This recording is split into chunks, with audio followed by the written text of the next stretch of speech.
Hello, and welcome to our show, Midwest Weekly, starring myself, Harwiz, and my co host, CLT. We are here to give you a recap of Week 4's action across the Spring Split 2025 Sweat League. With that being said, it was a very exciting and fun Week 4. We didn't have as many three-game series. They mostly went to only 2 games, which kind of sucks. But we still had some fun League of Legends. We still had some close matches and some very exciting series. But before we dive into that, I will do as I always, and I will ask my co-host CLT how he's doing. Doing pretty good, man. I can't complain. It's actually been a fairly low impact week at work, so I'm just just chilling, enjoying what I got right now. So Sweet, sweet, yeah. How's the bowling going, by the way? winter season has ended, so we didn't do too bad. Um, can't really complain. So we That's already good. started summer leagues on Wednesday, but I'm staying very low impact on that this summer. So Sweet deal, sweet deal. Well, oh, you know what? People might want to know if you want to give an update. It's been a week. How's the puppers? oh, the pup, she's a Yep. lazy old doggo, but she's doing all right. Got some medicine in here. She had some joint issues due to arthritis. I mean, she is 11 years old, but she thinks she's like 5, so She's 11 years young, sir. 11 years young. uh, it's over 70 in dog years, so I feel like the word old is useful, Hmm.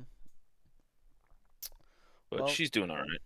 if that's what you, if that's, my brain is lagging, guys. If that's how you want to refer to your dog is old, I'm going to refer to her as young because in world, if you trick your mind into thinking you're young, then therefore you're not old. It's just like how it works. That's all I'm saying. Until it doesn't work like that. Yeah. Well, try our best, and we shall succeed. You know who did try their best though, and did have a successful week? That was Coin Flip. So why don't we go ahead and jump into the first series, shall we?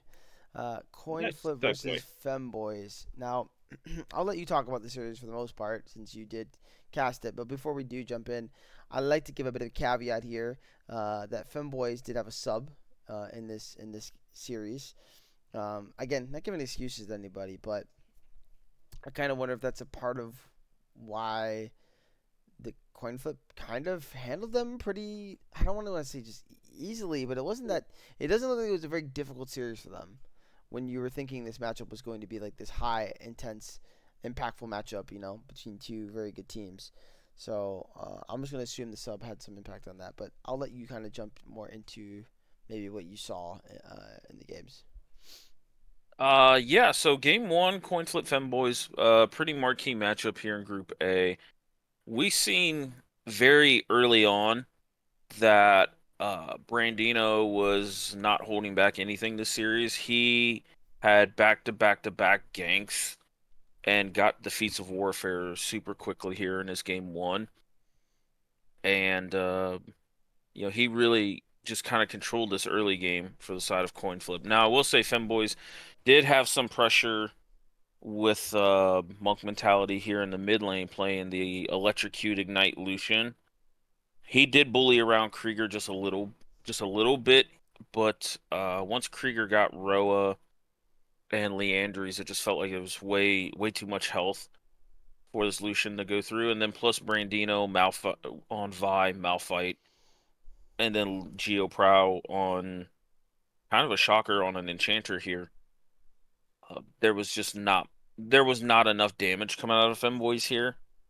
If Zach on Belveth tried to make anything happen, he just got CC'd and just fired on. The bot lane for Coin Flip, once they got into the mid game, they started to take over. Um, and yeah, overall, Coin Flip really came to play here, and I really liked a lot of what they're showing. They still continue to show growth and improvement off of these role swaps that they made compared to last season, and I like a lot of the creativity coming out of them. Brandino specifically is not afraid to play stuff like the River Shen or even like a Darius jungle, but then he's also not afraid to pull out like the meta jungle picks either. And this Kog'Maw Lulu, I think, is kind of slept on a little bit if you don't draft Engage. Like they had Femboys drafted Zyra Nami bot lane, and we actually thought it was gonna be Nami Lucian with Zyra mid. But when Zyra went bot lane, it was like, okay, you're great if people want to run into you, like you output a boatload of damage, but it's still not enough to break through, Kog'Maw's defensives, Lulu's shielding and healing, and all of that. So I think Femboys they went very offensive here, but I felt like they didn't pick the champs didn't mesh together like coin flips did. Yeah, I mean, Lucian mid is not a very common pick anymore. Not really understanding the pick overall into Ari, but well, sorry, bit of a yawn there, guys. But he did seem to have success on it early, so I guess I can't really judge it too much. I'm just kind of confused. Like, is it what it's supposed to do in the game? That's what my confusion is. Yeah, I agree. I feel like if you're going to go some type of like an ADC mid, just Corki's just infinitely better. I mean, Tristana even, Yeah. and Tristana is actually pretty strong into Ari and can disengage the Vi pre-6 pretty well. So with Buster Shot, right? So I mean, yeah, I think that'd be the angle if you really wanted it. But at the same point, it looks like you wanted to go like an assassin type Lucian build. I know this guy plays a lot of assassins in the mid lane, so I do understand the theory and what he was trying to do, and he probably plays it. Otherwise, why would you pick it, right? So Yeah. Yeah, it was a unique draft and we've seen the potential there, but um once they CC this Vladimir down, it's just there's nothing else in the team comp that can do anything. yeah, and the Vlad struggled a bit. It's kind of interesting. Is that a bad matchup for Vlad Malphite? Like, it's not something I would think to myself like, oh man, like what is Vlad gonna do? He's gonna get knocked up for free. There's no W in his kit that makes him untargetable. Like what? I don't. Is there something I'm missing about the matchup? Um I think the whole thing is like Vladimir gets kind of a free laning phase, but Matthias played the laning phase, I thought, just a lot better in the sense of going AP, the Malignance Sword Shoes build, which we're seeing a lot of Malignance first on Malphites that are in these like AP counter lanes. Hmm. But I think just the fact that Brandino got ahead and then Vi Ari, if Vi ever is on the screen when Vlad burns pool, he just all-ins him, and then you have Malphite ult and Ari backing up the Vi here. Vlad is a really good like secondary diver or like a secondary damage source. Like you need to all in something more threatening than the Vlad, and then that's kind of the disrespect where then Vlad can go in and do a lot of stuff. But Lulu also makes Vlad's job much harder. Yeah. I'm also interested that this guy keeps getting Vayek almost every week, at least one game. He seems to perform really well on it. Mhm. It's like, do people just not like think Vi is good or what? Because like the champion's strong right now. It's one of the, in my opinion, one of the best junglers in the game at the moment. Like why are we leaving it up for a guy that's performing this well on it, like pretty much week to week? It seems crazy. It seems crazy. But I mean, mad respect to Brandino for continuing to showcase his jungling ability. That he's certainly far from being a one trick pony in the top lane. You know what I mean? He can only top lane. The guy can play a lot more than just one role. So, and he's showing that right now with the jungle. Yep, agreed. But do you remember how the game ended? I know you had some technical issues, but do you recall like what was the kind of the end of the game or what really happened? I believe it ended off a mid lane fight where they picked out it was either the Vlad or the Nami, I think. Vi just engaged on somebody and then it was followed up and it was just turned into a big team fight that coin flip ended up winning and then they marched it down mid. It might have been after Baron. I don't know. I seen when I came back into the spectate, it was the fight just started, so I didn't see what like led up to the positioning there. That's just so unfortunate. Well, I mean, Uh, only so much can be done. Sometimes mistakes like that are gonna happen, but yeah, I mean, a really good game out of them in this first one. Let's talk a little bit about game two, which I'm assuming you did not have any technical difficulties for game two. no, no, I did not. I made sure that wasn't gonna happen again. But game two, another interesting game. Like I think Femboys had a I don't want to say like a unique draft, but it was a draft that I thought had good potential, but that it felt like there was one or two champs that were out of place. Like I love the thought of Jarvan, Diana diving in and, lethality Varus that got ahead a little bit, raining all these big arrows down there. But then I felt like the Garen and the Janna were just a little too off theme. I just I don't know what the thought is. Now again, they pressured they got far enough ahead that I thought they could pressure the side lanes a little bit more. Like Garen obviously scales quite well and can do a bit into set. I don't know like late game, how that matchup goes, but to my knowledge, Garen puts a lot of pressure on the map. And then Diana got a couple of kills onto Krieger's Mel on the side lane. But overall, it just felt like they grouped up and didn't play through the side lanes enough. And then coin flips team fight, and I thought the vision control was just a little bit better there. Like there was not much that could walk into like a grouped up coin flip comp where it was like Brandino, Krieger, and GeoProw because Brandino got so far ahead and he had so much pen in his build that he just started blowing up everybody. Mm. So I just the Janna specifically was something that was a little interesting.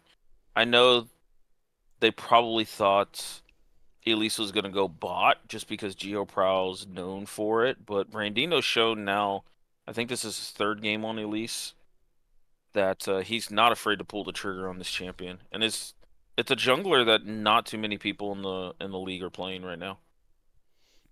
Yeah, I mean, it can definitely have success. I've always kind of felt the same about the champion for the last like 3 or 4 years here now, where it's like, is she a horrible jungler? No. Her requirement to win the game is it high? Yes. Like she needs to get a lead early. She's not a faster farmer than like 70% of the junglers in the game. Um, so her clear speed is not really like anything insane. It's all about just like, hi, I'm Elise. I'm gonna come dive your whoever, or I'm gonna come gank you, and then I'm gonna gank somebody else, and I'm gonna gank somebody else. And then she's, 5-0 at the first freaking 10 minutes of the game, and she just kills everybody. So, um, that's my thing with Elise. But he's shown to be able to do that and get advantages pretty quick for himself. And once that happens, like the champion just becomes a nuisance to deal with. Plus, obviously, her untargetability spell is pretty disgusting. So, um, yeah, I mean, he's been exceptional. Like, Randino has been very exceptional this split playing jungle. Even though I know for a fact that that's not his main role. From talking to him, has played jungle in the past, so he's not completely unfamiliar to it. But it's definitely been impressive. As far as the other side of the coin here, Femboys. I don't think they should feel down on themselves for the game. They had some stuff going on. They had to sub. Like it was a lot. I think you just look at it and you go, you know what? We had our bad week, and you just move on. That's literally all it is. You should be fine to still make playoffs, so that shouldn't matter. It was just one of those just you look back at it and you try to forget. You try to move on from. and just focus on the playoffs coming up here. Yeah, agreed. They showed some really solid things in this series. I just felt like they couldn't reel back all of the snowballing that Coin Flip loves to do. Like when Coin Flip gets ahead, they just if you're on their screen, they're like rabid dogs. They just want to fight you. Yeah, And giving them that kind of lead, they're going to win those fights. yeah. So when you Honestly, pull, Femboys kind of seem similar though. Honestly, with the way they play, I feel like they both kind of play similar. They like to fight a lot. They like to be aggressive, and gather leads for themselves early on through high aggression in lane. yeah, I feel like though they draft team comps that love to fight, where I feel like Coin Flip, specifically with like Krieger mid on a lot of these mages, he's either amplifying the playmaking from like Brandino in the sense of like the Ari Vi combo, or they're gonna let Kruger play mages that can help stabilize and wave clear because the rest of the team comp doesn't really have the most innate wave clear like Hmm. in this concept mail. So No, it makes a lot of sense. And like I said, I mean, there's give and take with everything you do in the game, and you have a bad week and you draft a certain way, and sometimes a team can punish you there. And Coin Flip is well known for not just really just flipping games, but they're well known for taking like high risk plays, but I think it's high risk plays they know they can succeed at. So for them, I don't think they're as high risk as people think. When you think of their name, I think they're more like middle of the pack in the risk department. So they know their stuff, man. They're a very good unit together, and that's why they're where they're at, and highly likely to also be in the playoffs. So good win mhm. for them, and I think we're good to move on to the next series. Yep, yep. Hey guys, if you caught that, ignore it. I just revealed the power rankings, but it's just whatever. It's whatever. Oopsies. You didn't catch it. You didn't catch I didn't. it. Someone's pausing at this point.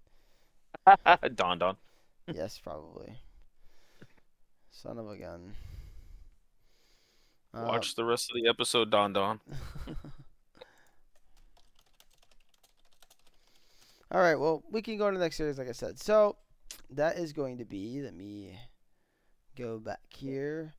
Royal Rogues versus Solace Endeavor Esports. Who casted this series? Because somebody did. This this was Don or no, this was Geoprow and Brandino? Brandino. Yeah. Okay. Mhm. Did you catch any bit of it? I caught a little bit of it. I think I had to cast another series uh like shortly into this game one, but I caught a little bit of game one and I don't remember the draft. Let me try and go back and look at it, but they punished this Malphite very heavily. Hmm. This Malphite was B2'd by Royal Rogues, and when you have triple AP, actually you can kind of consider like almost quad AP with Emilio passive damage being magic. That this Malphite did not have a fun time. Like after the early game before the plates fell, Gwen had three early kills on it, and then just froze the lane for an eternity, and this Malphite could not play the game. So this was an uphill battle for Royal Rogues from the beginning. Yeah, I see that, and I know Royal Rogues had at least one sub, which was OJ Sims, I believe. Or is that their no? Is that their original? I could have sworn they were subbing. Am I wrong? I can't remember. I'm, I, bro, there's so many teams. I don't still know all of these He teams. still doesn't know any names. Who? I know names, but I'm still working on team associations and who's the starting lineup. I am the starting lineup. Oh, sure. Yeah. As far as that Gwen into Malphite, I feel like that'd be pretty hard for Malphite, right? Like, Yeah. sure he has CC, but how much does it actually matter? I don't think it matters that much.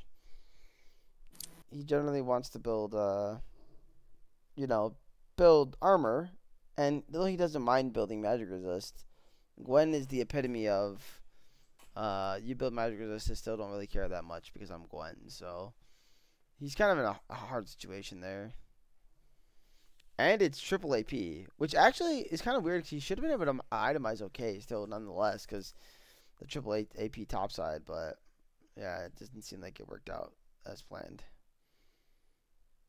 I think uh I think if you're going to go like a tankier Malphite setup, you need to spend a lot of resources and coverage to get him to that tankier spot.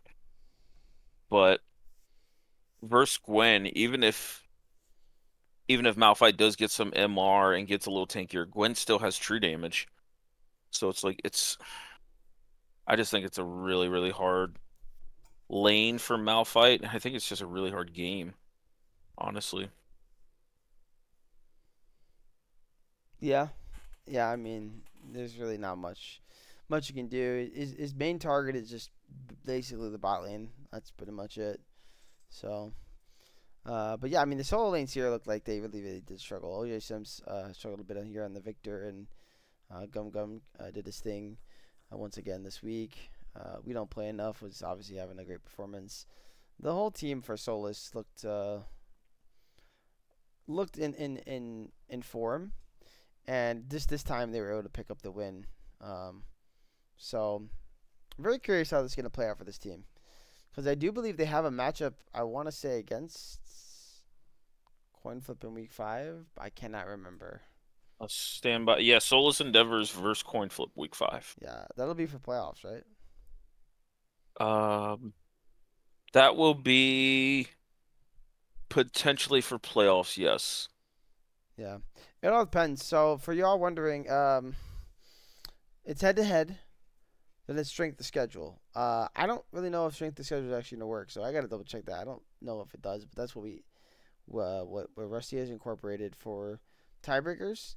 Assuming that doesn't work, then we have to dive into another way of doing tiebreakers.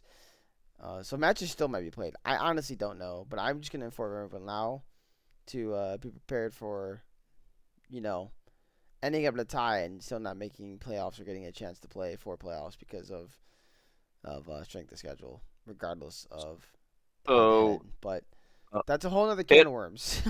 yeah, because there's actually two matches in play for Group A that dictate this.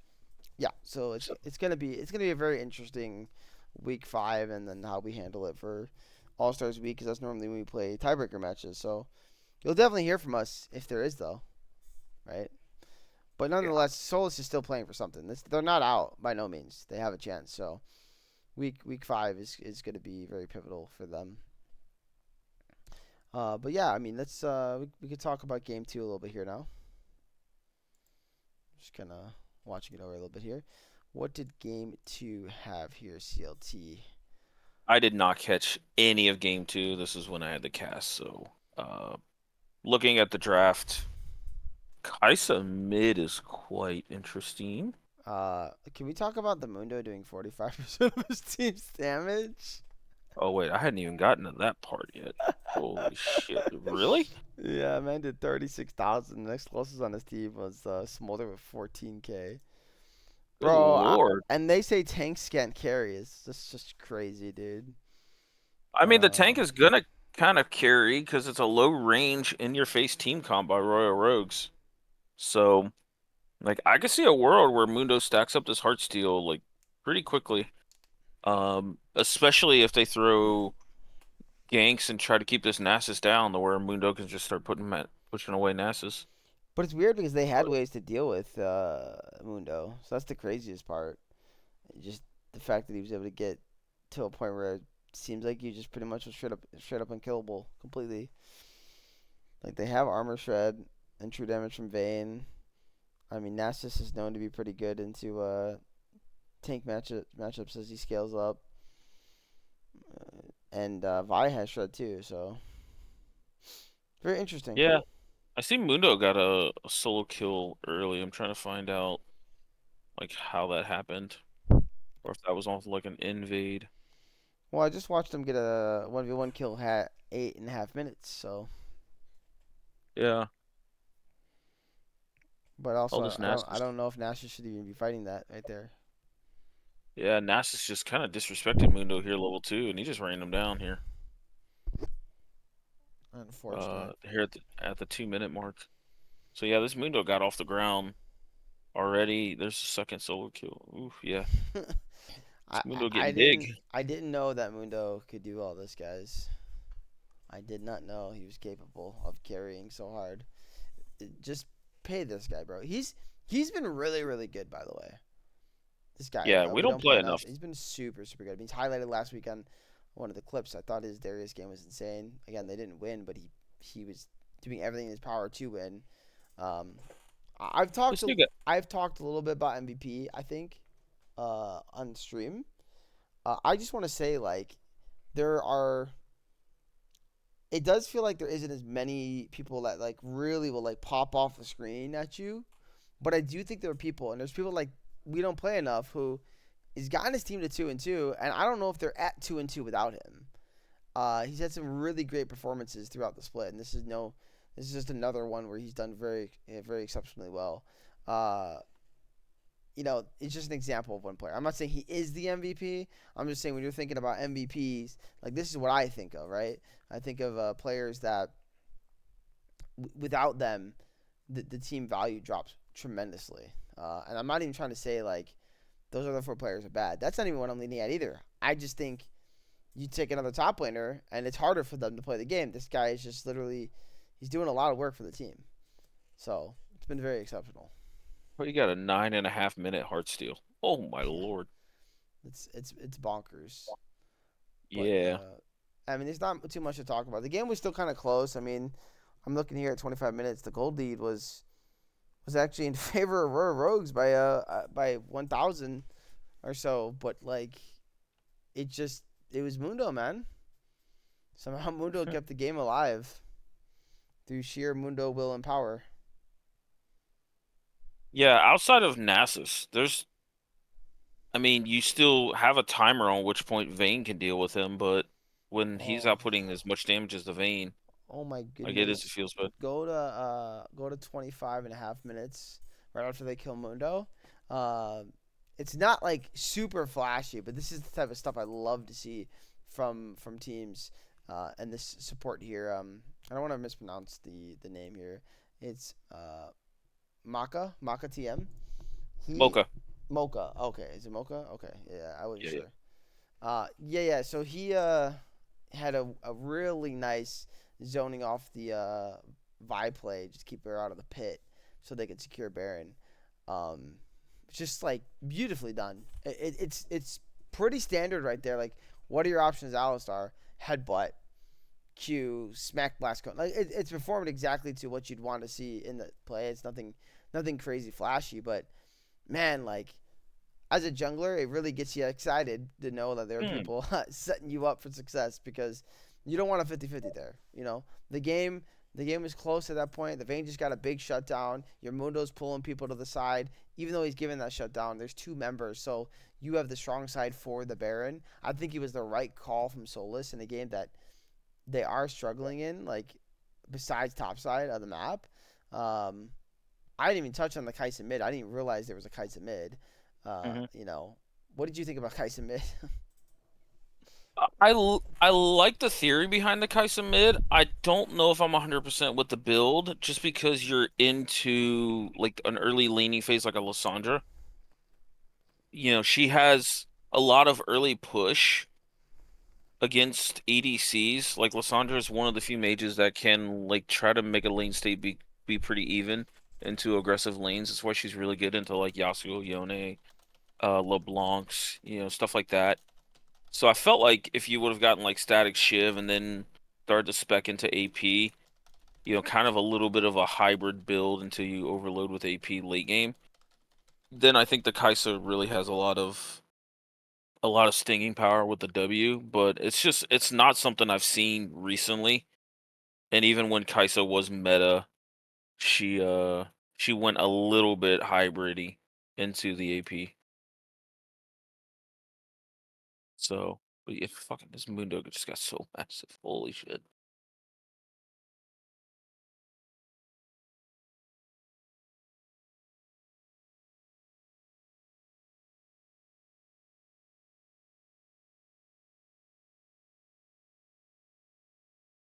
Hmm.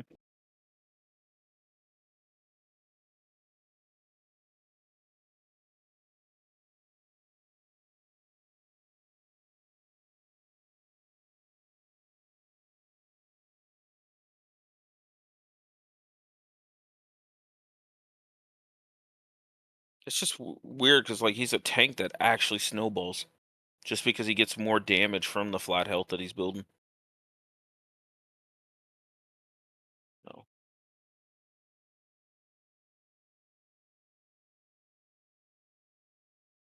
Yeah.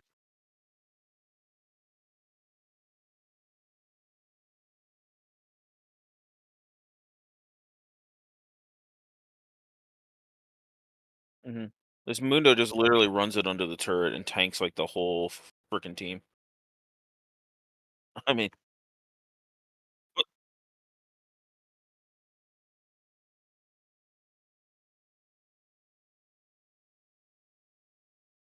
yeah. And you got Smolder then behind you who's already at max stacks. Like you can't dodge the Smolder damage just because of the Q spread and the way it works when you're that like low ranged of a comp. Yeah.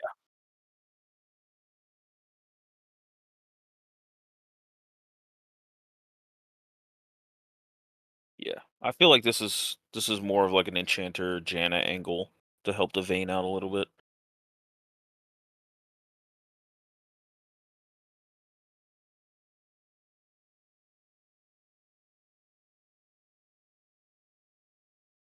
Oh, I don't like this Lysandra build either.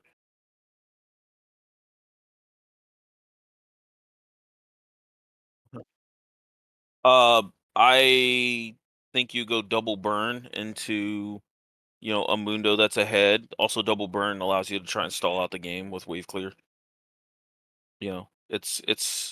It's not a big drop off on damage, but it helps you at least try to grind away Mundo because Mundo doesn't like at 4 items here. He has Swifty boots, and the only resistances he's getting is from this unending despair. So it's not that the burn is mitigated by resistances. He's still going to take a boatload of burn damage, with multiple spells. And you're never going to get close enough to this Kaisa or through an Alistar to get to the Smolder for your pen to work out, in my opinion. So like if you're pigeonholed into like a bad mage champion, just go double burn and just try to wave clear until you can find a an outlet to win the game.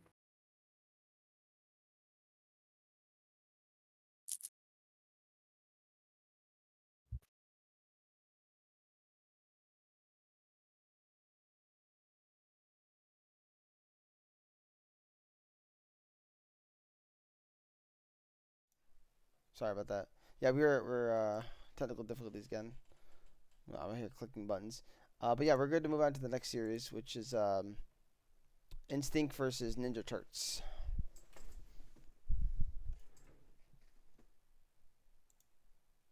Correct me if I'm wrong. I think you covered the series, did you not? Yes, I did. From what I remember, this was a little bit of the Good Boy show. Yeah, yeah, it was definitely that. Uh, Good boy. Kind of a quiet game one, I would say, but he popped off throughout the rest of the series for sure. Like, and he did damage in game one. I just mean like quiet in terms of like he wasn't getting all the kills. Um, that was being secured there by his jungler, but I think that's fine because you want the BAO getting the resets. You want him kind of popping off there. So let me find the game. Here we go. Yeah. But yeah, I gotta let my brain remember. I did cast it the other day, and I already kind of forgot some of the game. Uh, Yeah. yeah, no, this game was really close and back and forth early. Um, the problem I think for Ninja Turtles was the fact that the Oriana just wasn't really packing enough of a punch, and the Smolder needed to scale and just couldn't. Not in time, at least. but the game like was very close all throughout. There was just a couple fights where I gotta find the fights, but the Viego got like reset like 3 or 4 times, and it's like once that happens, it's like good luck winning, you know. Hmm. Yeah, seen quite a bit of Smolder this week. It looks like. Yeah, it was very Interesting. interesting to see. Yeah, It doesn't feel like strong to me, but I mean, it's Smolder. People want to play him. I got still the similar opinions of the last split of what I think of the champion. I don't think it's particularly a great pick. It's not something I love seeing from teams, but if you're comfortable on it, I'm not gonna sit here and shred you for picking what you're comfortable on. And if it looks like a good angle, go for it. But I think the Corki just looks way better here in the bot lane than the Smolder, in my opinion. that's fair. Though I do see a world where Smolder can play a little more of a poke style with like D-ring comments. Um, or even just fleet footwork just to try and withstand Corky's early game. But yeah, playing Smolder, I feel like into Ari Viego Ornn is a little ballsy.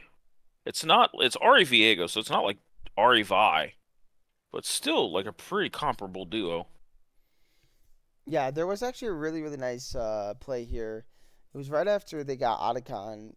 Steve got Otacon. It was about the 23 and like a half minute mark, where Ninja Turtles was able to hide in the river bush to Drake and end up getting a nice shutdown kill onto the Viego, and then picked up Good Boy on the way out. These are the things I liked seeing from Ninja Turtles here. Like they identified like, hey, we can't contest this. We're not set up to do so. But what can we do? And then they just be like, well, let's set up this play here. We don't have to start the Drake on spawn. Let's see if they walk into us. And then they did, and it was like, all right, free kills, And then that means free kills and objective. Get a turret, get some gold back, and it was stuff like that that made this game so close, and this whole series close. That every time Instinct threw a punch, Ninja Turtles threw one. Every time Ninja Turtles threw a punch, Instinct threw one. Neither team was like letting each other get beat down for free. They were turning it back, they were fighting back, and they were having a very competitive series between the two. Both teams just seem so evenly matched. That's the crazy part about Ninja Turtles, man. I just don't understand. Somebody in the heavens explain to me. This poor team, dude. This poor team. They just can't catch a break. No, kind of makes me think of PB&J from last split a little bit, where you're just like, man, it feels bad not having this team in playoffs. Yeah, and then they end up, making it because of the situation with Sad Jellyfish. So it kind Yeah. of felt okay in that aspect. But yeah, in reality, right? Like it's like you you want the best teams as a fan. Like as a fan, if you're looking at it from that point, you want to see the best teams go at it. Nothing wrong with an underdog story and a team that maybe isn't like one of the best teams making it and maybe like doing something great, and then they become one of the best teams. But like when you're watching the regular season, you're seeing who the top teams are, and you're like, oh, this team is definitely really really good, and then they don't make it. It's just like feels bad. Now, maybe you kind of look at it and go, well, they're 0-4, they're not good or something. I don't know. Probably somebody has that skewed view. But if you watch them play, No. man, I said somebody, not us. Maybe the rest of the league is just gonna be like, no, they're 0-4, they're just bad. But no, I think this team could easily be 2-2 right now, easily. Oh yeah. So and maybe even 3-1 because they put up a great fight against Femboys too in both games.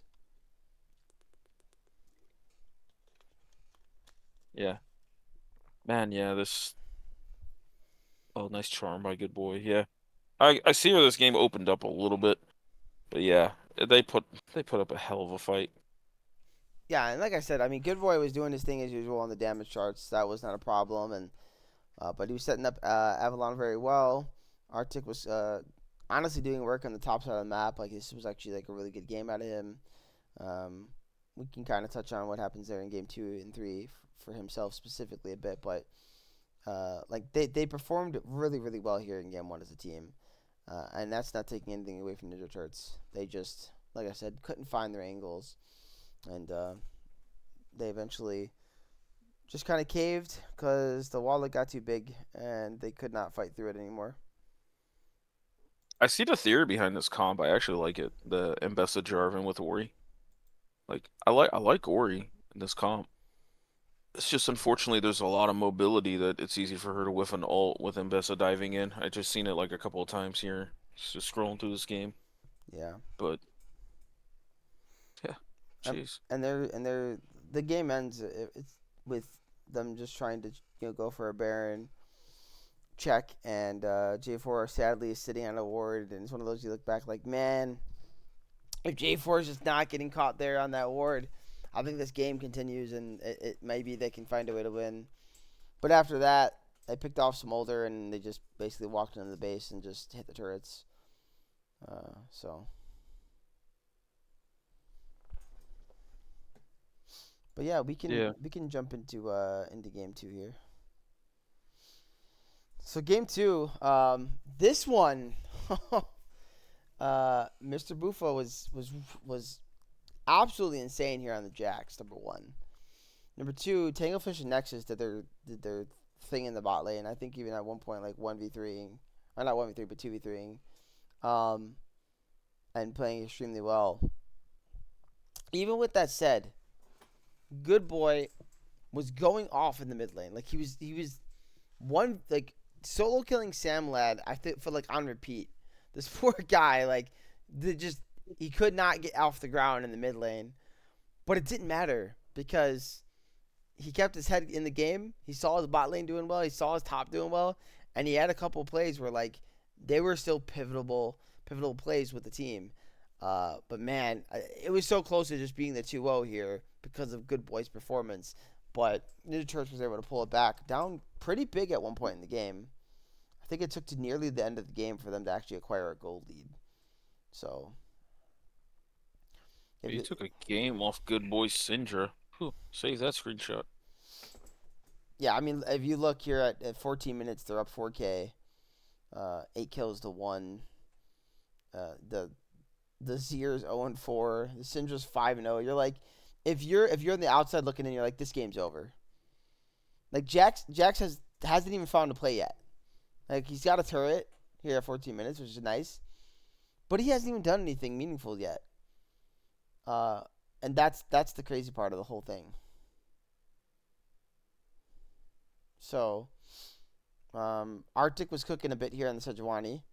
I don't think it was bad. I think he played it decently well. It was definitely different than probably what he's used to. So I wonder how much practice he's had on the champ. But I have no idea if it's good in Jax. That part I have no clue about. Maybe. Yeah, I feel like I need Victor Apple here for this one because it just doesn't make sense. Though I will say, from what I remember of Victor Apple playing Sejuani, both mid and top, he does spec into a little bit of AP here, and I'm not seeing that out of Arctic. So I don't know if that changes it. I know Sejuani has like quite a bit of AP ratio, um, built into her kit. So, but oh Lord, Mr. Buffa, calm down, bro. Oh yeah, yeah. I don't know which player you're looking at. He has one where he flashes in and gets a 3-man E, and it's just like, all right, this guy is he's not being denied this game, man. Yeah. Overall, I really like uh what Ninja Turks drafted. Like I feel like their comp's actually really good into into Instinct's comp here overall. It's like all you're doing is you're just running at them, and good luck running through Renata, Skarner, and then you have Jax flanking. Like yeah, there's a lot of different angles, but oh, that was a 6 stun, good boy. Um, yeah, yeah, just Ninja Turks, man. It's unfortunate. Yeah, and if you look at the play, I don't know if you're watching the 16-minute fight where Mr. I Bufo was gets a shutdown on the Gwen and kills the Jinx.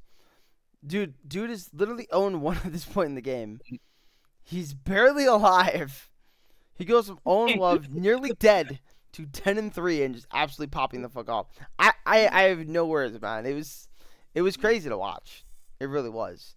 After that, Jinx, he gets a. Lulu's dumping everything she can, and Jinx is like, for hell's sake, just freaking die.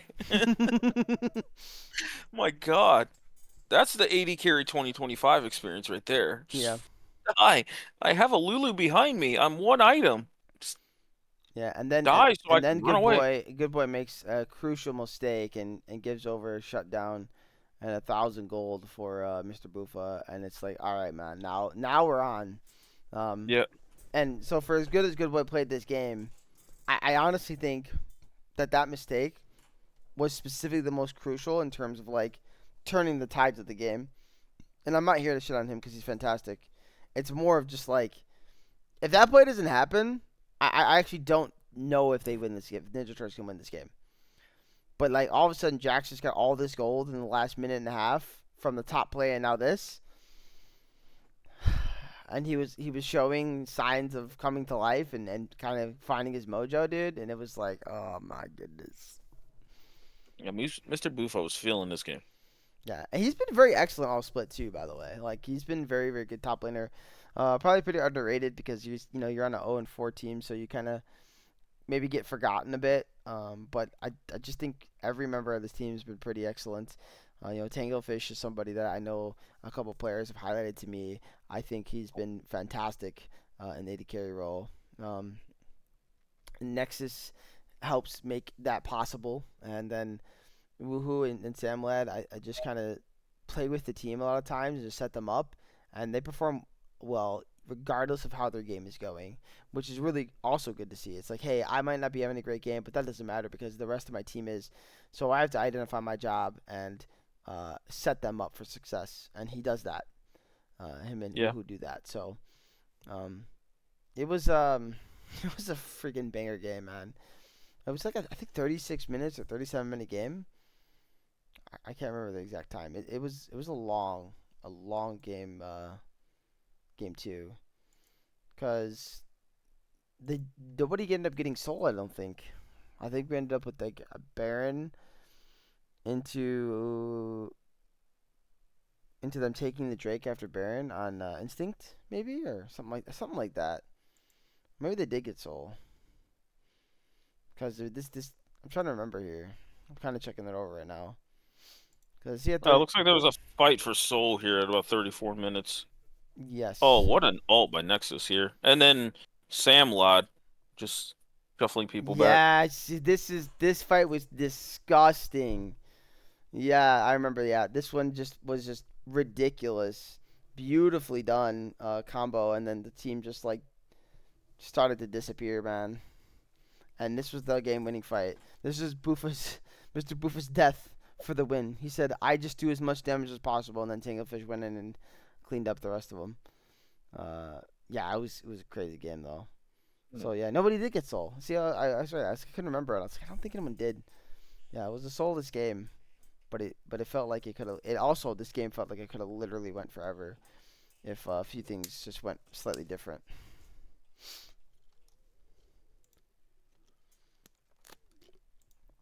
But all right, I Oh. will jump into the final game of this group, and that's game three here. Another one where Mr. Bufa was really performing well. I remember Arctic playing his Tom Kench last split and looking pretty good. But he definitely struggled here again into Mr. Bufa. Mr. Bufa just had his number after the first game. Like the first game, I think Arctic was playing really, really well. I think even at times outperforming for sure in the top lane. But yeah, these next two games, just you could see something was going on. Maybe he wasn't feeling himself. I'm not sure, but that's okay. I mean, we're not gonna always pop off. So that's not even that important. It's just again, I spoke about it in the previous game for Femboys. Um, we're human beings, so don't be so hard on yourself. And this is me speaking to everybody in the league. Do not be so hard on yourself if you don't have a good game. We all have bad games. Most important thing is you just gotta move forward, focus on the positives, and learn from it, right? So, but luckily, sometimes you get those games where you don't perform well, but your team they have your back, they help you out, And again, that's what happened. Like the previous game, Sandlad, he was having a rougher game, and his team helped him get back into it. Here, that's kind of what happened. And Arctic, as the game progressed, performed extremely well. Like he was struggling early, but he definitely improved as the game progressed. But the big story was again just Good Boy. I mean, and Don Don actually too. I want to highlight Don Don here as well. I think he had a really nice real game. Turned a lot of fights where the fights looked like a disadvantage for Team Instinct. But in the early goings, it kind of felt like okay, maybe we're gonna have shades of game two, but this time, Ninja Turtles are just gonna run over the game. That's what it kind of felt to me. But then I want to say there was a play towards like bot side where Mr. Bufo was like super fed, maybe it was like 4-1 or something, and he died. I think it wasn't Good Boy that got the kill; it was Don Don, luckily. But it was one of those plays like I don't think he should have died, but he just kind of went for one of those risky pushes and got caught out, and then the game from there became much difficult for them to play because Good Boy just got to a point where how do you play into Talia type thing? Yeah, this is a. I don't want to say this is like a hard comp to play into Talia, but it definitely feels like you're kind of playing the lottery on hopefully your back line's better than mine because there's not much like front line. There is an enchanter for Xin Zhao, but I mean, Good Boy just looked like he got a really big lead and he was allowed to just kind of control the rest of the map with Avalon here, even though Mr. Bufo was popping off top lane. See, Yeah, Arctic did get him a solo kill back. yeah. The play was oh yeah, that solo kill was disgusting by the way. That was so well Yeah, I played by just Arctic. watched that actually. Yeah. So the play like 17 minutes. Like Mr. Bufo just got another, I believe, solo kill. The game's looking good for him. And so he just keeps doing his thing. Like the team should be just fine. And then he just kind of loses tempo off that play. And they have Drake set up, and I don't know. You just kind of saw the game kind of start to fall out of their hands. Like they weren't ever able. I can't speak sometimes. They weren't ever able to get the momentum back, and things just kind of fell apart.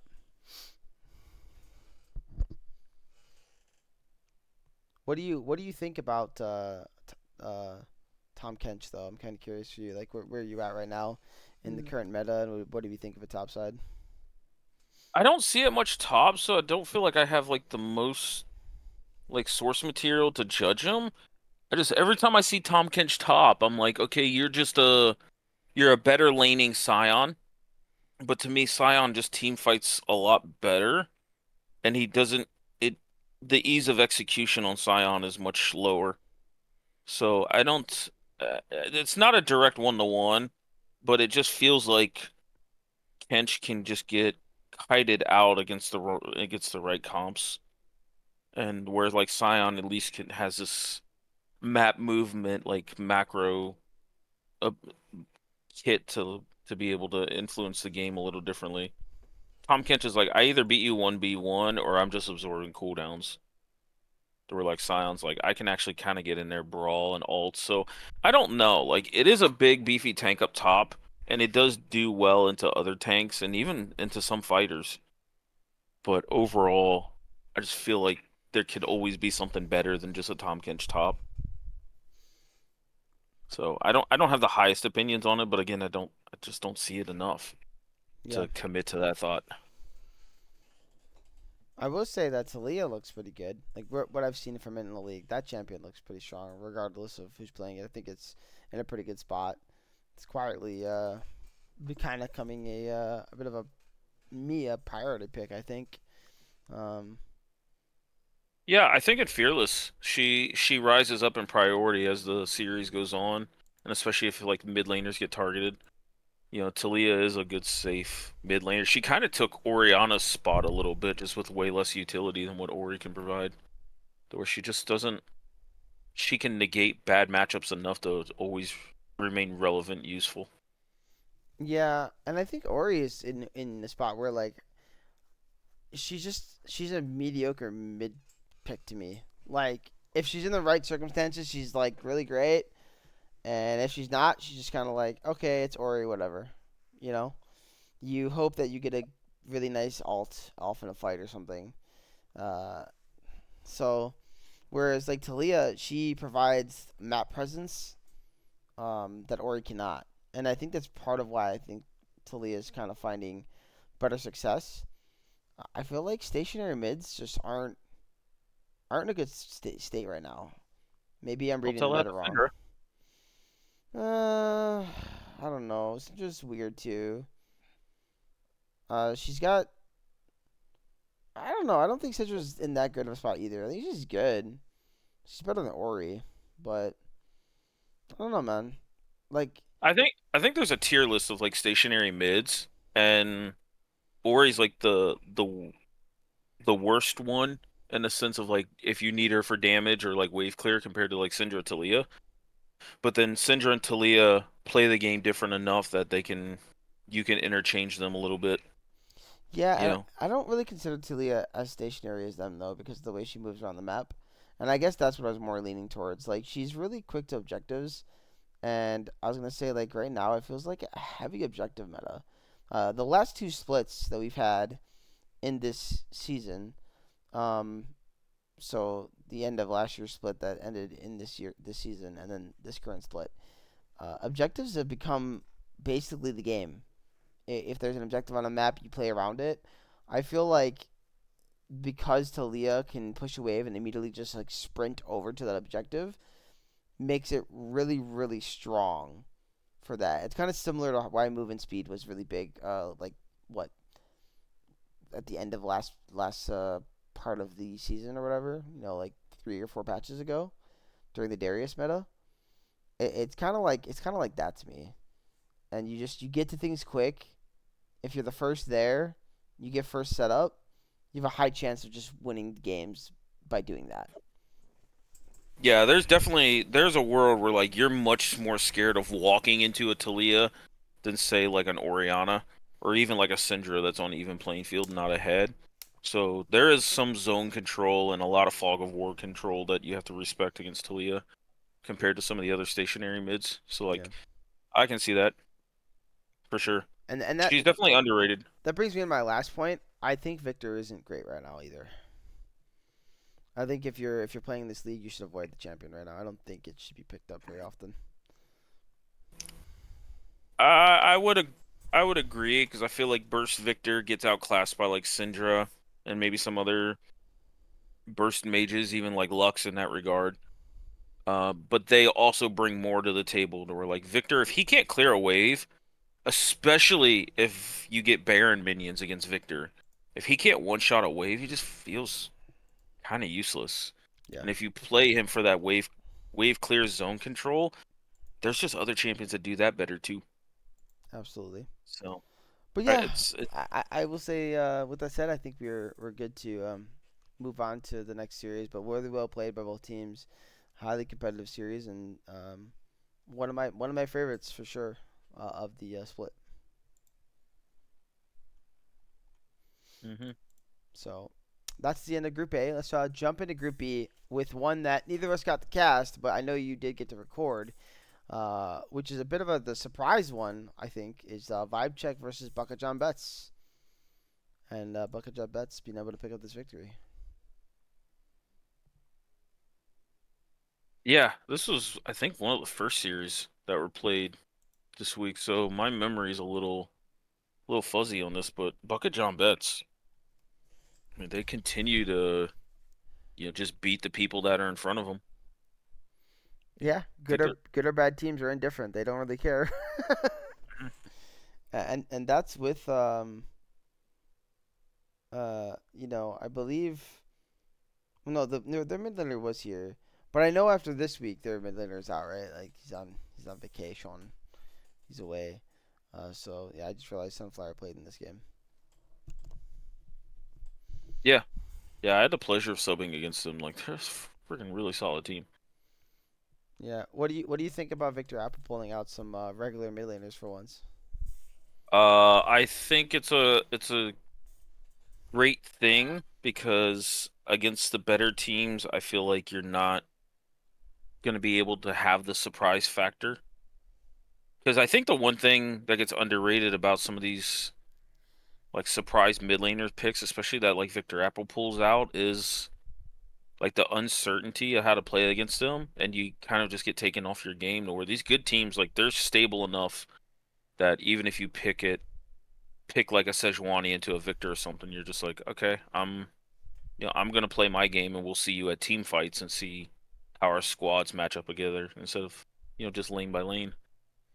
But no, him on this Talia, I mean, we just got done talking about it, and Talia is kind of a little bit.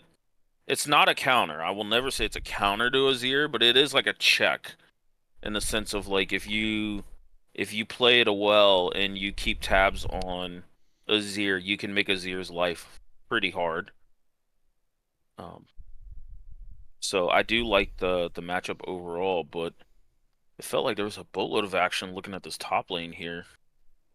Yeah, they did seem like they were duking it out. I mean, Lecce has been another very excellent player uh, this year in the top lane, new to the league. Um, he's been quietly making a name for himself. It kind of sucks that we haven't been able to cast some of their series. I want to say they're one of the least casted teams in the league, which is kind of sad. We've got a couple of them at least, but yeah, Bucket John Betts, man, they're a formidable team, and this guy's a part of what makes them so formidable.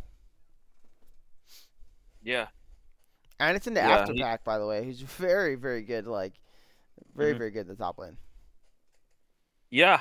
I just kind of looking at this game, it just feels like Bucket John Betts just overall just played better. Like, I mean, especially Leshy. Like, I see him, he's got here at the 10-minute mark, he's got 5 kills. So, letting this Kennen get ahead is kind of a living hell for the bot side of the map. Kennen does traditionally well into Gnar. Uh, I don't know exactly verbatim how good it is currently, but I know when Gnar was released, Kennen was kind of a counter to it and has always had success into him. But Yeah, I mean, looking at like the 13 minutes, 40 seconds, 35 seconds fight, there's just to showcase the Kennen. Like he's not even able to get in there as well, right? Like he's kind of stalled, but just a little bit that he's able to hit and land is enough of the slicing maelstrom that he's just able to kind of clean the fight up. And then we see Vibe Check kind of overcommit right after that, about 35, 40 seconds later, and get punished and give over some shutdowns. But yeah, I think one thing for me, and I will hold full judgment until they do this again. But I feel like Bori should be on something that unlocks him as a player because we do know how talented he is. And Sejuani just seems like such a strange pick for him in the jungle. Like, don't get me wrong, shoot, playing for the team is great, but I think Victor's normal play style is very for the team. And I do kind of see Talia working there because of her roam factor and her all or Weaver's Wall.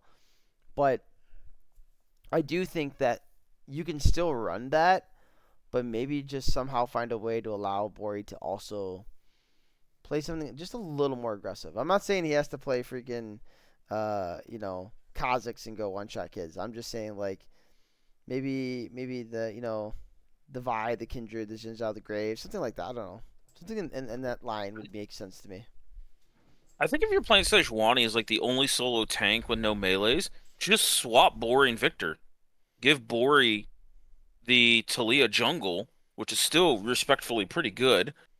And actually, if you get the first move onto Vi, you can zone her out quite heavily. And Victor can just play the Sejuani and he can just scale up against Azir. Yeah, the laning phase early might not be as fun as you want it to be, but eventually you're going to be able to health regen out and be able to stand still the lane until team fights. Because that's the thing is like Talia will get pushed evenly back by Azir, so Talia's roam timers have got to be a little more selective. Whereas Talia's jungle, she can be everywhere, especially post level 6. Yeah, And so with that said, I mean, uh, I don't think he should stop playing Talia mid and just give up on the pick or anything. I was just thinking, No, Bori does feel strange being on the Sejuani. That's all. if that's Wani with no melees, it's just really weird. That is weird too. That part of it also. Yeah. Oh, Lesha got off a really good ult here at 16 minutes. Yeah, and then wait, 16 minutes. Yeah, he got a really good ult. Just left CC Star a little low, and then they just disengaged the fight. Like Bori Oh, turned it with his R, but yeah. Cause I see the. I was half watching while you were talking. Cause then I just see Nar TP mid just die. Oh, yeah. It's just so it just seemed funny. I'm like, you're talking about 60 minutes. I'm looking at 16 minutes right now. Oh, right as you said that, then I seen the TP channel by by Kennen. It's like, oh, That that play is not full blooper, but it kind of feels like a slate blooper, man. If Leche, if you watch this, man, it's all love, man. But that was a funny. It was just funny how it worked out and how you end up playing it, just dying there. It feels like a really weird random death. It's like, hey guys, I pushed him out of bot lane, free turret. TP's mid die. I felt speaking of like Leshe on random deaths, I felt bad because they wanted me to play a Nivea top in the Pantheon, and he died right after I turned into egg. So it was just like, I feel like I got away with one here. So, but I was happy he played Pantheon, not Kennen. Yeah, I No, mean, but that's part of the game, man. You make silly mistakes and silly plays. That's what's fun about it, right? yeah. Man. But Let's see. I'm curious how this game ended because it was still a close game. I'm trying to find it where the end happens. we haven't really talked about. I gotta pull up the stats real quick because I swore I seen him on there before I make this statement. But like, Mashire is leading the kills, and it's not even close, by the way, Wow. for the whole split. Like he Yeah, is quietly having a sensational split. I am definitely not ignoring that guy. I was actually thinking about bringing him up during this game specifically. I just hadn't gotten to the point yet because I definitely saw the score line. Um, but yeah, no, he's performed like super well. Uh, I know I mentioned Lecce, but like Mishire is definitely like the team's like kind of star carry right now. I think he does everything you need from the AD carry role. Kind of makes me wonder what the matchup would be like with Bori versus him because um, I'm not gonna go as far as say, oh, it's Bori like. I'm not doing that. I won't do that. I won't disrespect Bori like that. But I do think he's cooking something there, and uh, anybody that's gonna be facing this team in the playoffs, because this victory to secure that for them, has to be utterly like on their toes going against this guy. Like you cannot mess around. He is very good, and his pull is good too. So I'm not really sure if there's really like a super weak part of his game, but we're certainly gonna find out at some point, right? Like there are some good teams that they're gonna play in the playoffs. So and we know that the only undefeated team ever to make playoffs, to our knowledge, lost last year. So this time we have a chance at 4 teams going into playoffs undefeated, which is kind of insane. So we'll see if that happens. Though I should state, CoinFlip's record is still safe. It is still safe. They were 10-0 in total matches last year, and with Extinct losing their game, no team of the undefeated teams has won all their games. They're all at I believe 8-1 for matches. So that record is safe for CoinFlip at least. But Yeah, the they're perfect yeah 5-0, 10-0. Yep. yep. Well, the perfect 6-0, 12-0 actually because they swept in the first round as well, I think, right? Or quarters, I mean. They swept in I, quarters. yeah, So, they swept in quarters, I yeah, believe and so. then they lost in semis. So that's what? That's a 10, what, 12-0. 12 map win streak? Yeah. Yeah, yeah. Before they finally lost, literally at the start of the season. Yeah. What are the chances? Well, I guess they lost in semis too, but I think the point is like after that, they still gave the start of the season a loss. Like that's like so random to me how things work out in leagues sometimes. But Yeah, yeah, but after week one, they're now 6-1 on maps. yeah. They've I only mean, dropped one map. they've definitely been good. But let's not talk about them. We're not talking about them right now. We're talking about Bucket John Betts. Okay, CLT. Let's do that. So yeah, just let's jump into game two real quick here. And oh my goodness, did Mishire drop two 16 kill games? That's oh my Yeah, god. 16-2-6. Oh my lord. 32, 5, and 15 for a 2-game series. Hey, Ooh, maybe this guy is just the eye popping we're missing because we're not casting these Bucket John Betts games. oh. That might be your MVP right there. Performances like this, holy moly. Um, we'll see if he shows up on the card. If he gets snubbed, that kind of just feels bad, but definitely catching my attention more and more each week. And I just kind of this is like this is the type of stuff that builds a legend, man. That's all I gotta say. Shades of Load the Man right here. Yeah, in that department, yes. Like with the kills, yes, absolutely. Uh, Kills and damage. yeah, yeah. Lola Man was absolutely cracked that split. Um, Mm, but yeah, now again, that's why I brought up the whole thing about the Bori. I would love to see them in a match because Um, Bori doesn't always have these types of performances. Actually, I want to say he really does, where he goes a 15 plus kill game. That's not really Bori's like mo. What made Bori so good at the 80 carry role specifically, for those that don't know, was his ability to be so consistent and always do his job, and through that, the light would shine. You know, he he would never ever get behind. absolutely, you are Like, correct. He doesn't lose lane naturally. It's never gonna happen. He's just yeah. gonna do his part. Doesn't mean his team's always gonna win, but when he gets in the playoffs, man, he turns into a whole other beast. So Hmm. that's also what's interesting me with here with Vibe Check.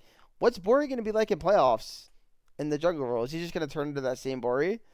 You know, I And got we'll see. so many questions with no answers. But let's talk a little bit about the game, man. We got a Kale top here, Neferi jungle, and Brand 80 carry. Okay. So what do we think about VibeCheck's comp into the Bucket John Betts comp here? Oh, I don't think I'm a fan of this. I'll be perfectly honest. Like, I understand the whole Nami plus Mage. I mean, we seen it earlier. We talked about a Zyra Nami lane where Lucian went mid, I believe, in the Femboy series. So, like, I see the theory behind it, but it's all it does, especially with something I don't want to say like low range, but definitely lower range mage like Brand is just like you're just pushing the lane in and you're kind of ignoring the laning phase, with Jinx Lulu is just kind of okay with. I just I don't know how I feel. Like, you're not putting as much pressure on the Jinx as I think you can with something like a Caitlyn lane or an Ezreal lane where you can just try and poke out this Jinx even into an enchanter. So, and also, like, there's not anything stopping this Jinx from putting out meaningful damage because you really, like, all you have is Victor Apple with tank stats, and he's looking to be reactionary towards a fight. So there's really no front line that can walk into Fog of War, or if that even gets like CC'd by Pantheon or Ornn, the Jinx is just like, I'm gonna fire a rocket. I'm even happy with playing the assist game, and then once I get my passive, I'm just gonna start gunning down everything under the sun. So I'm not too particularly fond of Vibe Check's comp. But Yeah, I don't know what you would slot in there. Like, you could probably slot in maybe a Camille top to try and dive this Jinx and deliver the Galio to the back line. But I mean, my biggest thing is I don't really think you need Brand A to carry here. To be honest with you. yeah, that's what I try to think of like ways where I'm interchanging at least one champion out to try and make it better. And Like I just don't think the brand's just got to go.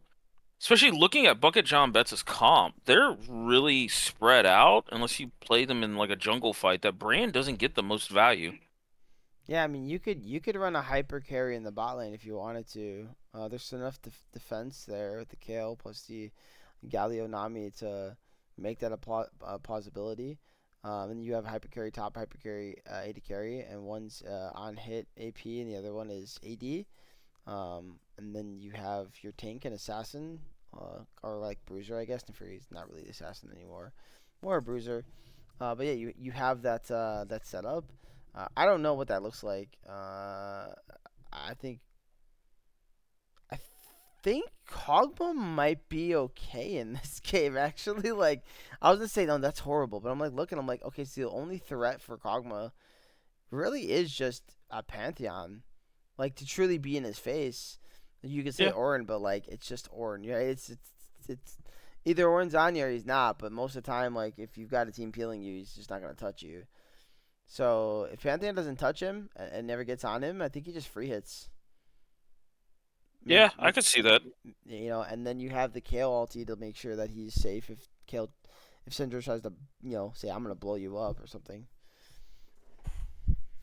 So Yeah, either that or like I didn't I didn't see the draft, but if after Pack waited till the end to like try to counterpick this Kale into Ornn, like is there not a world where you could possibly like Mordekaiser here? Because I mean like you're going to be able to one shot anybody on the bot side of the map, until late game. Like you're going to be able to get rid of the Lulu, get her away from the Jinx, get the Syndra isolated, even ult the Jinx if you're at an even state in the mid game. So I just don't. I think VibeCheck tried to do too many things with this comp.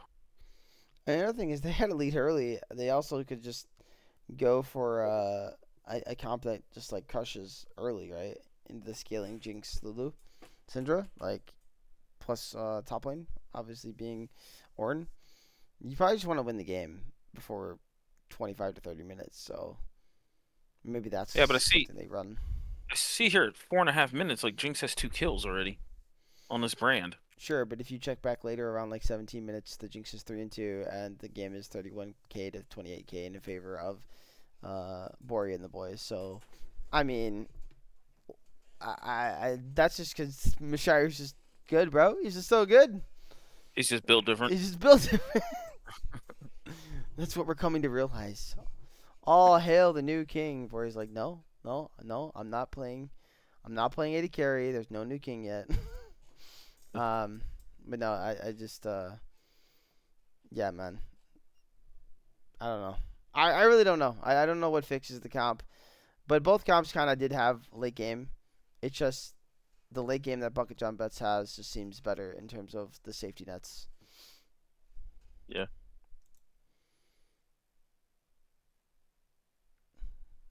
Yeah, I'm just kind of looking through this game. Like, I can see a world, yeah. VibeCheck can kind of push around the early game, but I mean, the moment this Jinx comes online, Yeah, she's really the biggest problem here. If she gets online, backed by a Syndra who can just like dang damn near 1-0 somebody if she could full combo, a low HP target, and then Jinx gets the resets, man. It's hard to play. hmm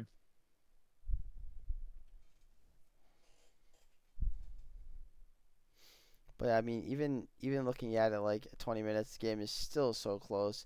But Jinx just started picking up kills, and that's the biggest thing. She's getting more kills, so she started to accelerate again. And once the Jinx was accelerating, like you said, that just you have no answers. You're just gonna run the game over. yeah. I'm just kind of sorry. I'm looking at this bot lane fight. Yeah, it's just the moment Jinx ever gets a kill and gets excited, like this team fight's just over with. When did Victor get Randuin's? Yeah, Victor didn't get Randuin's until third item, which at that point Jinx is already online. Yeah, Jinx is already a scary menace of a champion. Good Also, like luck. the Nefiri and the Lulu just sounds so bad for Nefiri. I feel like Nefari's okay because of her W, no? Yeah, but it's just you're never ever gonna get damaged. Like I don't think you're ever gonna break through the Lulu shields. Fair enough. Like it, and when you dive in, you're just gonna get polymorphed when you come out of W. So Polymorph dive. Oh, no. I just watched After Pack actually does live, but he flashed like to the side into the Jinx Zap for like 25-50. It just one of those like really weird things. He ends up living, but because Poke Archer's wave, but yeah, it looks so funny to me. This is a long game though. Holy moly, we're into the 30 minutes, huh? Hmm. Oh no, it's not a long game actually. It's not as long as I thought. It ends. It ends right at that point. So what happens here? I'm looking at the 29-minute fight just to kind of see how this game ends, and before moving on to the next series here in a second. Yeah, Victor's forced to alt defensively. Jinx is just doing so much damage. He's got the IE upgraded. What do you do, man? Yeah. I mean, this fight's not even for soul. I mean, honestly, like you could just try to scale more on vibe check. Maybe that's what you play for here, and hope the Kale can carry or something. I mean, it's 3 item Kale's a level 16, so you're just hoping that Kale has a big enough backpack. but there's just too many answers for the Kale. I mean, yeah, she just gets one shot the moment she steps up. Yeah. Pantheon do be doing that.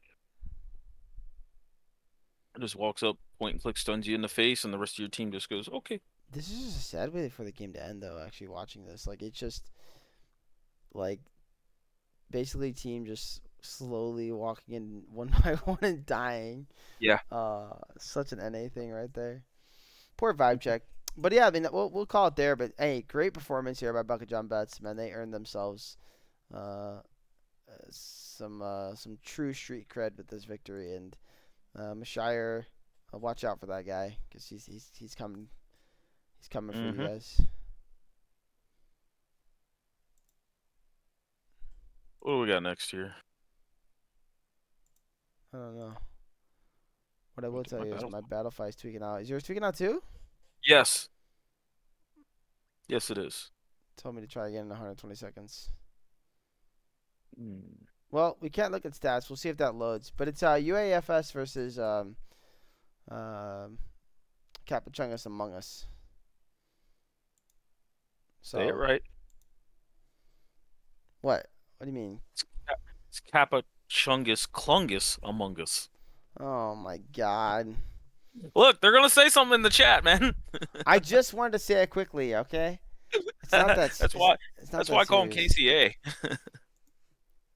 Looks like it might have worked. Let's see. Okay, it's working for me now. Yeah, yeah, it just did for me as well. All right, nice.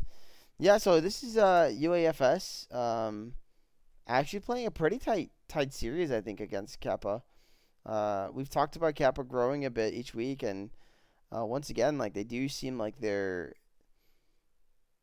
headed in the right direction. I hope this team comes back again next split too, because I do think they're headed in a nice direction, and they could potentially be a much better team next split. But I do think UAFS right now is just too far ahead of the curve at the moment for them. Wait, this is the wrong series. My bad, guys. I just realized I clicked on the wrong one for the viewers on the YouTube. Here it is. Yeah. I see eyeglasses. I go, this ain't the right series. No, we'll get to his series here in a sec. Yeah. So, but yeah, while you're pulling it up, I can kind of touch on game one a little bit. Yeah, go ahead. Tell me what you saw here from UAFS and Capachungus. So found that Capachungus, like, they played a very proactive comp, especially here in the mid and the bot lane. Like, you have Tristana Silas. Silas does kind of get, I won't say caught out, but I think he just overdove on this first blood here. And UAFS just kind of took that. They took control of the early game, definitely got some leads through laning. But there was a top lane dive around like the 13-minute mark where it felt like they gave away some of their lead here, and that gave KCA a little bit of life, which I thought Campbell roaming up to kind of cover this dive was pretty clutch. But there was it ended up being like a 4v4 under the bot lane turret, and KCA came out on top. So they got some gold back in their pockets here. And there was another fight, I want to say around like the 19-minute mark, where I think KCA actually evened up the game on Otacon. Yeah, where Otacon hadn't stemmed yet, but teams were like vying for position, and KCA entered the area as a group to where UAFS just kind of entered in one by one and started getting them picked off. So yeah, kill wise, this game got tied up. KCA managed to sneak a dragon after the first one, so they were actually in a prime spot to do something this game. But overall, it ended up being the Baron that kind of did KCA in. They got caught. LeBlanc and Silas did, and that allowed UAFS to get the Baron. And then when you have like a LeBlanc comp, it's really hard for you to push back super minions. So that's kind of what broke the game wide open, was them getting that Baron and just pushing for the end. But yeah, as you mentioned, UA or not UA, KC Capuchungus, they've just looked stronger and stronger every week. It does feel bad that they're not able to like escape with a win here, but we've seen them take some maps off of teams, and just overall it just looks like they just keep improving little by little, week by week. So uh, I like what I've seen out of them here. Yeah, it's definitely not. It's not something they should be upset about in terms of losing these games. They're going against good teams. This is a very strong group. We've definitely discussed that a bit, along with Group A. Like they're pretty tight, and Capuchungus, like, I think the biggest thing they got to work on, and I do think this is for the majority of the teams on the lower end of the standings here in most groups, it's just macro play, man. I mean, nobody's perfect at it, but what I'm noticing the most for a lot of these high elo or high record teams is that it's just macros slightly better, right? Um, the micro fighting, it's good. Like they can team fight pretty well. They can skirmish decently well. A lot of the laning isn't too bad. It's just the moment macro comes into play, these teams just end up getting out macroed, and because of that, there's always this gold deficit. Instead of like these other games where you see two good teams with good macro, you're talking 1 to 2K at the most is the lead for like almost the whole game, because they're constantly acquiring their farm, they're constantly acquiring turrets, they're constantly crossplay, there's constant objectives trading, right? Um, and I'm not saying that Kappa isn't doing some of these things, but for the most part, you can see that 6 turrets to 3. You can see that with individual farm, right? And most spots. Like these are the things that are impacting. I mean, top lane here at 30 minutes, it's 249 to 212, right? Mid 252 to 219. These things are gonna impact the game. So you're getting more gold because you're making mistakes in some macro decisions. I don't even think it's their inability to last hit or anything. Like that's not even the problem. It just, are you going to the correct way when you're supposed to? And it results in these kind of situations. Totally agree. So, well, let's go ahead and jump into game two real fast, shall we? Yeah. Game two. Okay, yeah, game two. This is where I thought they just kind of went full late game, and these good teams are going to punish you when you do that. So you see Mundo top, Kane mid, Acel, I'm sorry, Kane jungle, Acel mid into a much more proactive top side of the map. You have Jace, Wukong, TF. So it it really felt bad, especially if you're playing the Kayn here, because there's not really a winning lane topside to defend your camps at all. Uh, I mean, Aesol does scale well into a TF, but TF, just because of his passive, like you wanna fight him in the early game, or else he's just gonna kind of out pocketbook you to death until your kit or your champion just scales better than him. But yeah, I thought this draft for KCA was a little weird, and it kind of showed. I also felt like some of the builds that they went here, like the Heartsteel Mundo, it is traditionally like a really good item on Mundo, but you're basically into uh, double ranged on the top side of the map, and then Ezreal else. It's just like you're never gonna get the meaningful Heartsteel proc off on Ezreal.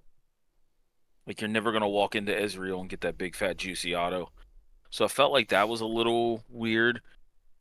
Um, but overall, like I seen the theory behind it. I just felt like the draft didn't. It just wasn't. It was too much skewed into the late game. Yeah, something I want to say about the top lane. Cactus Claw was winning early. Like he was winning trades. He had the health bar advantage. It was turned because AG Turtle came for a gank, and then the Mundo slowly but surely, after a couple deaths, kind of started to fall behind. But he was doing well in the matchup.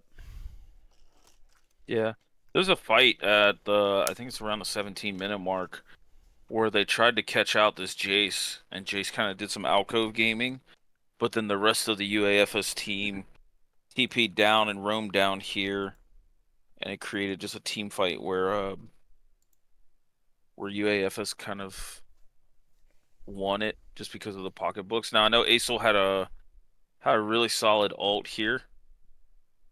Um, but overall they overchased a little bit back into UAFS, and then Ezreal got the double kill off of it. So, um, I like the proactiveness. I like them, calling for these plays, when Jace is out by himself, trying to make some moves on the map. That definitely shows some growth within the team. But yeah, there's a jungle fight here about the 20-minute mark where they just tried to posture to defend their jungle and they couldn't, just because at this point you're so far behind. But what kind of broke the game open here, I want to try to find out. I think it's at like around the 23-minute mark where KCA got a really big engage and a really good ASO ult, but they were just too far behind.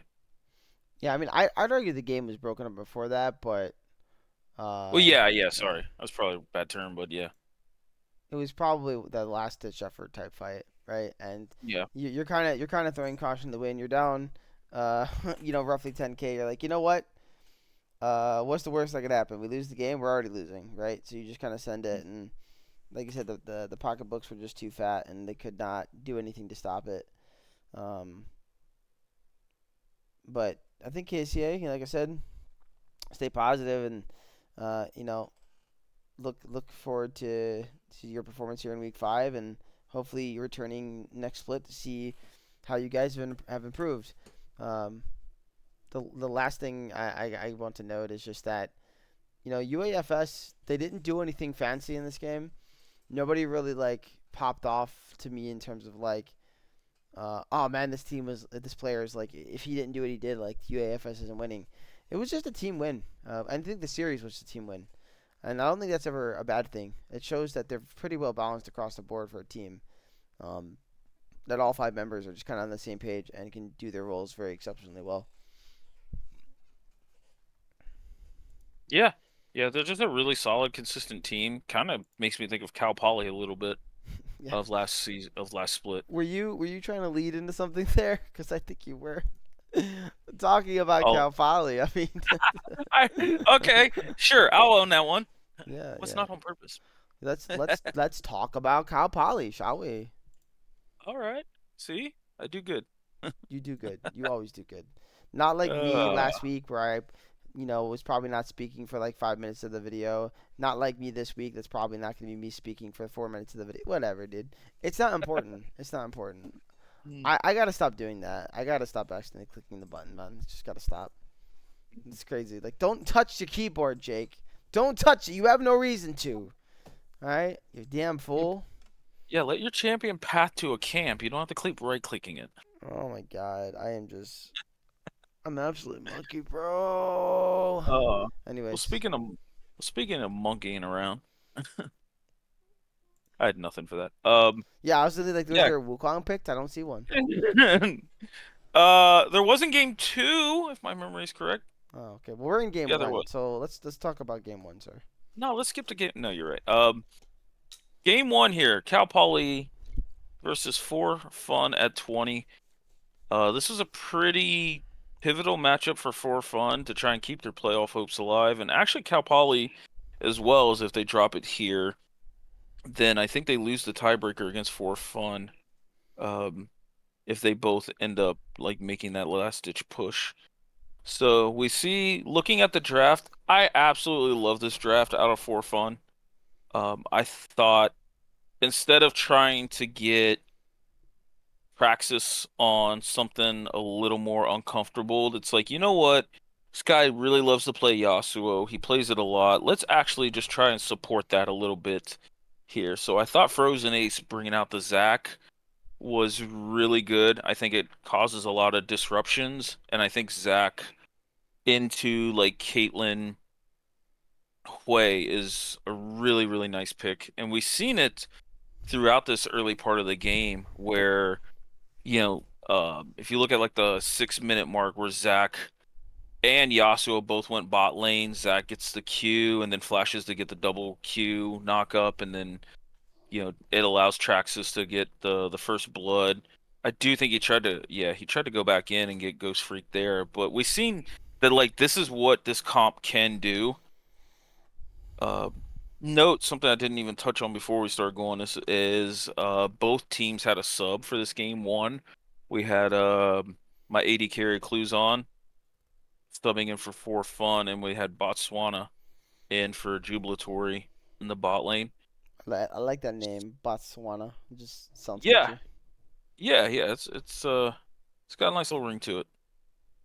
But yeah, this was, I would probably say, the best showing for Fun at 20 since week one easily. And week one was a very competitive series against KCA, don't get me wrong, but it just felt like they came in with a game plan and they executed it to the best that they could. So Cluzon got a couple of early kills onto Varus, and overall he had like a really, really quiet, good, solid game here. Uh, the only thing that kind of broke this open and stopped the snowballing was there was a big river fight. Uh, where was it at 17 and a half minutes? Yeah, there was a big river fight to try and get position and tempo for this dragon, and it was a really, like, Frozen got caught out but then committed to it, and there was a big fight going on. Gojo put out like quite a bit of damage with the ult, but Ghoul Freak with this turnaround Seraphine ult just absolutely carried the rest of this fight here. And it was pretty massive overall. I think I messaged Mono about this play. Because yeah, Ghoul Freak turning this around. This would have ended up being a sole point for forfeit at 20, and I think this ultimately like breaks the game open on their side of the fence as well. But after that, it just felt like because Cal Poly evened up the game, that after that it was gonna just fall on them, like the momentum was in their favor. But Wow, for fun, I mean, that's put it. kind of crazy because like when you consider the three champions there, it's Kate, who's not very ahead at all, and then a support Seraphine and Hue, who's got his Blackfire Torch, Sword Boots. Uh, you're like, okay, the two frontliners are dead. It's probably a dead fight, and then they win it like that. Oh my god. Yeah. It's absolutely nasty, man. Oof, Yeah. just as Yeah, before this the yawn. this is what turned it back into Cal Poly's favor, and they started to snowball, but we've seen some life at around what a bookmark. It's around the 30-minute mark where For Fun at 20 like won a team fight, I believe, and tried to keep the game going from there. Actually, Cluzon had like a really good arrow to kind of start off this fight. Um, but yeah, I just overall I know Forfeit lost this game, but I feel like this was like one of their best showings, and they just looked way more cohesive overall here. Cluzon actually had a really okay, so he had a good Q poke, but he had an insane Verisult that ended up snaring a few people. So Yeah, I mean that's definitely one of his champions, right? So, yeah, um, he loves his Veris. I'm not surprised at him having success there. What I will say is, for Fun at 20, like with him, looked pretty good, honestly. I think your AD carry was able to, to to definitely play the game here successfully, and he was given the tools to do so. So I'm glad that he was able to have the success in this game, even though for Fun at 20 it lost, regardless of him being there or not. Yeah, I just felt like the comp overall allowed for Fun 20 to do a lot of things even when they're behind. Like even something as niche as like the Braum passive. Braum passive gets set off much quicker when you have like Yasuo, you have the auto from Zach Q, you have Loki diving in, being able to reset autos with Hydra and everything. Yeah. So it just felt like a better comp, Well, and hey, they showed it with their team play too. with the better comps, let's talk about the monkey game because you clearly wanted to talk about this game the most. I mean, you brought up the monkeying, so we can get into game two here with Frozen on Wukong. Tell us about the monkey game, my friend. So Frozen was doing some monkeying around here. Like he had overall like a really really good series, and Traxix on this Echo pick. That's another one of kind of his 2 to 3 picks that he's been relying on. Didn't have the greatest laning phase, and he tried to do his best here, but I felt like this was the game where the draft I think got away from them a little bit. I like the Malphite. I like the Wukong here, and I mean Cluzon on another one of the champions he enjoys playing is Ezreal. So Ezreal Karma is a pretty solid bot lane, but it just felt like anytime Echo dove in on this game, even when he was ahead at some point, this Soraka pick was super clutch. Like there was nothing stopping the Soraka in the mid game. There was one team fight. Let me try and find it again. Um, where Soraka like got jumped on, but then landed a Q and ulted, and all of a sudden like the whole team's back to half health. I think it was like the 23-minute mark where they fought for Otacon because for Fun at 20 won this team fight, but then when they went for Otacon, they just couldn't take it quick enough. They took the dragon, but they couldn't take they couldn't take Otacon, and Otacon lowers your resistances and does a boatload of damage still. Yeah, I mean, I do think Otacon's easier to take this season overall, but it still is like it still Still, does hurt. You can't just flip it, and I think that was the thing that we did too much during the previous iteration of Otacon, and it seems like it might not be changing. We need to know that Otacon is. You don't have to always take it, but if you have the advantage, you should take it. You know what I'm saying? Like don't ignore it, but like if you're five on the map, don't try to do some sneaky Otacon play unless it's like 35-minute Otacon because it hasn't been taken for a while. You know what I mean? You're gonna shred it then. But yeah, yeah. if it's 21-minute, 22-minute, 20-minute Otacon, don't be trying to flip that stuff. If you get caught trying to kill the Otacon, you could lose the game. hmm Yeah, Gojo had a really good Shurima Shuffle. And the key thing about it is they advanced away from Otacon, Forfeit did, so then they were tanking, the backline was tanking all of the Otacon damage, but it still kept it aggro as well. So it did feel like they flipped it on there, and actually I think it turned into a big fight here, like right after that, when the Soul Dragon came up around like the 25.5 minute mark, where you started to see the lack of anti-healing coming out. Um, and then also like I have to note this. I know I don't want to say like I trolled this or like really hammered this home, but like eyeless glasses, sorry, on this Roa Orin, I seen the logic behind the tech, but this game showcased it because at the 29-minute mark, every single team or every single member had a Orin upgrade item. So at 29 minutes, you have an extra 5k gold worth of stats that isn't reflective up top. So that part to me was like super nutty. Like you got that so early that I don't want to say I'm a full believer of the tech, but I see the logic behind it. I see the little bit of the light at the tunnel here. Yeah. I also will say that Malphite again. Might have lost, but Malphite again. See, I'm telling you, everybody's picking Malphite, guys. What's going Malphite on? actually did Malphite did solo kill this Warren early in the game when he got the Roa. Because I think the issue that he ran into was it was Roa with Winter's Approach. He didn't start stacking resistances till third item. But after he got the resistances and he got the Warren The upgrades, most he definitely felt it. consistent champions I'm seeing right now are like Malphite, Vibe, Pantheon, and like maybe Jinzao. Like every other role maybe a little switching up. I mean, you see a lot of Virus and stuff, but it's just interesting to see those trends again. Like if we went back and did stats like last split, but I feel like Malphite's gonna be one of the most played top laners this split. Yeah.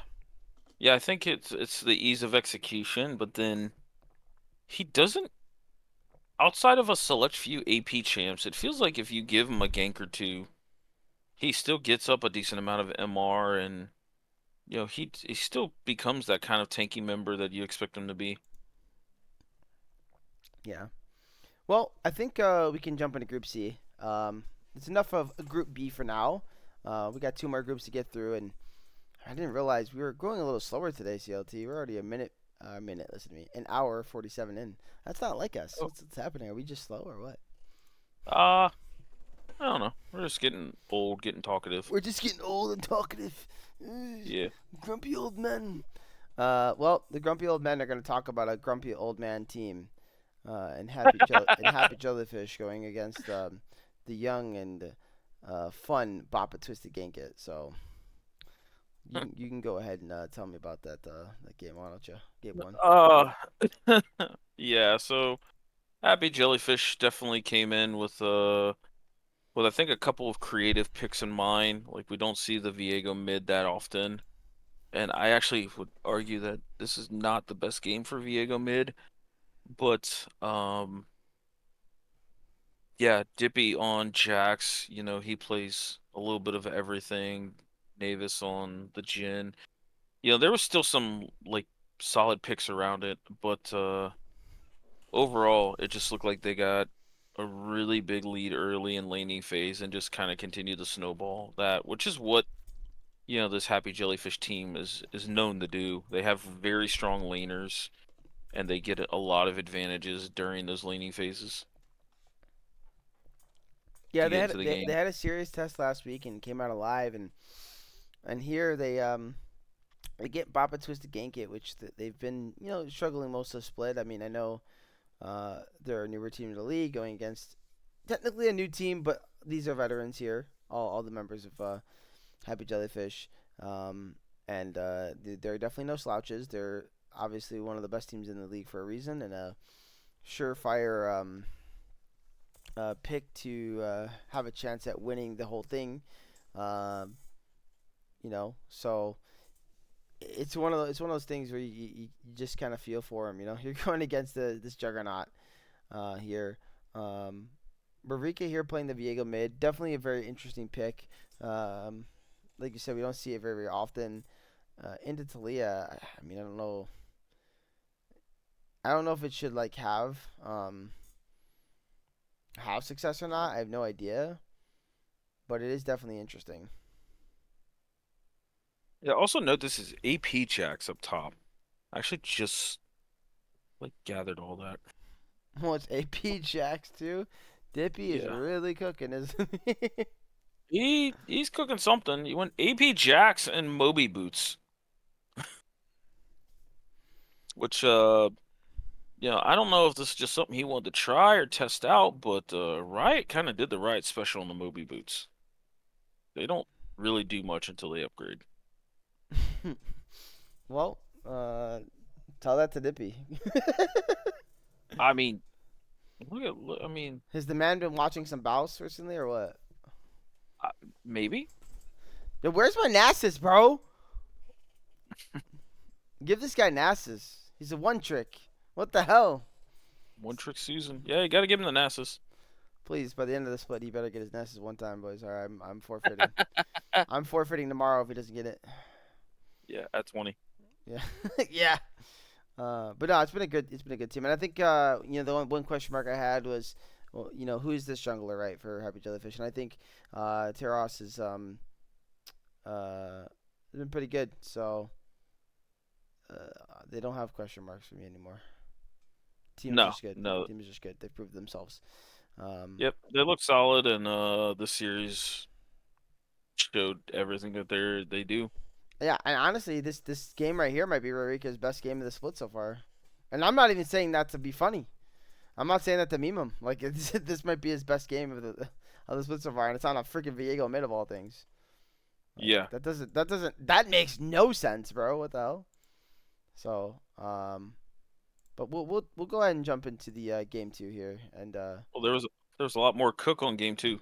yeah, well let's talk about the cook. I see Rurika playing Kled mid too. Alrighty then, we're really cooking here, aren't we, Rurika? Yeah, Dippy on Akshan top. Is this Rurika and Dippy having like a contest of who can play the most champions or something? Um, I don't know. well, I say that because they seem to be picking something different all the time. Whether or not it's successful or not is a whole different conversation. We won't talk about the Fizz game or anything, or the Ari performance. Um, but yeah, I mean it's something. It is something I'm seeing. It's like it feels like a trend here. Well, I think they came into this specific series just definitely looking to try out a few different things and maybe see if if they work, do now teams have to worry about it, or if they don't work, then it's like back to the drawing board here. Um, I will say you're undefeated. You're 3-0. You've beat pretty much every team that can challenge you for that top spot. So you can play around with a series if you want, and risk anything for the biscuit type thing. Um, of course. I don't know if the undefeated season means anything. I know we talk a lot about it, and look, I think when you've won a lot of titles, then maybe the undefeated season is what you want. I think if you're like Bori right now, like you go for undefeated or you go for I'm gonna play jungle now. Let's see what happens. Right? Like that type of thing. For Dippy and Marcuti, they haven't won in a year. It's a year since they won their title. Um, and Rarika and Navis and obviously the new Juggler Terrace, to my knowledge, have never touched a finals. So I mean, this is definitely an interesting situation where it's like, go ahead, have fun, try some things if that's what they're doing and they're cooking a bit to see what works. Uh, but at the same point, we're not playing for undefeated season, so it doesn't really matter, right? We're just playing to improve and try some things and see what happens. Make playoffs fun. yeah, I But agree, and I mean, this definitely kind of spoke to that a little bit. yeah, what is your take on Cledmid though? Because I've actually seen it in solo queue a bit too. I actually don't think it's too bad, but I feel like it has, it's still similar to what it is top lane. It's kind of like bully you out of the lane, look for solo kill early, and then just kind of run over the map. It does pretty much the same thing, and I don't think the matchups he has made are too bad. No, it's not too bad. I have a very, very small amount of experience on Kled, primarily in the top lane, but I have played a mid into like some more aggressive matchups. Like you can play Kled into like Sylas or Yas or Yone is like kind of an anti-melee champ. But if you play the lane wrong and let those type of champions get ahead of you, then the champ just falls behind so hard. So, I do think mid it's a little bit slept on or disrespected because yeah, it his ult is so useful after you get like a Hydra or a Tiamat and you just push the wave in and then all of a sudden you're putting pressure on the map. So he's really good at responding to invades as well because of that ult. Yeah, So I think it's a little slept on, but it's definitely some tech that you need to kind of know the ins and outs from. It's not something like, playing Garen into Yasuo where, you just freaking spin the win and then Demacia him and that's it. Kled's got a little more skill expressiveness to him. yeah. And then I just want to touch on this before we move on to the next series. What is your thought process on Otacon top two? We're gonna stick to both these unique picks here. Oh, Ox on top. I don't even know. Like he's okay at mid, but as far as top, I just think he's just a worse Vayne, isn't he? He's like he doesn't scale as good as Vayne, but he can definitely snowball better. So I feel like teams that can attack him and gank him with stuff like if you have Camille set up or if you have like a Vi post level 6 where you just press R on him, then I think he's really kind of left out to dry. But I think he's a unique champion, especially the passive in team fights. You kind of forget about the passive until all of a sudden you just revive in base and all of a sudden you're TPing for tempo or something. You're just like, oh, okay, I forgot about this. Yeah, I do like seeing the Thresh from Arcudi too. I just want to point that out. I just he's a very Yeah. good Thresh player, so I'm happy to see that. But yeah, I mean, good win for Happy Jellyfish. It kind of feels like it matters, but it's not like the big test. So next week they got five big booms. That one's gonna be fun, man. We're gonna see if friends turned enemies in that one right there. So hmm who's better? Who's better? Which side of Jellyfish is the better squad? Obviously, Five Big Booms haven't had the season they've wanted, but could they be the one team to take down the juggernaut that is Happy Jellyfish? Stay tuned on the next episode of Catch That Pokemon. You know what I'm saying? Yeah, it's gonna be fun though. It'll be a fun series. With that said, I think it's time to transition into the next one, which is Vancouver Impact Challengers versus Five Big Booms. You see, I can do it too. I can transition just like you, CLT. No, you're so much better, dude. This is why I pay you. Don't worry, guys. He is actually paid. It's real money. It's called V Bucks. What? You don't know what V Bucks are? We're gonna move on. Have you never played Fortnite? No, I don't play Fortnite. Oh my God, he's old. Shut up. Let me find this darn thing. Did you happen to catch any of this series, sir? I caught a little bit of it. Um, I do remember this kind of game one, especially the comp from Five Big Booms, just because it was kind of a play off of the Cal Poly comp where you just basically your whole team can't die because it's Shen, Kindred, Zillion, Soraka, and well, I mean, it's a variation of it. Cal Poly, I think, ran a hyper carry. They ran a Jinx ADC and a Renata. Like, did you And catch the series by the way? I mean, it probably did. This is the one that It was was done on the YouTube. That was you, right? sounds about right. Yeah. Oh, okay. I was just curious. Then nothing. I was just like, wait, this one was you actually, wasn't it? It could have very easily been me. Yeah, but yeah, this comp looked like they were gonna start pulling ahead here, and there was a lot of fighting. Like this game was back and forth, but Impact challengers I think just the better hyper carry and the better front line Yeah, I mean, overall. it was less than a kill a minute in a 44-minute game. That's intense. That is Mhm. actually sounds like a crazy game one. It might and it's the longest. I think it might be the longest game of the split, if not the longest.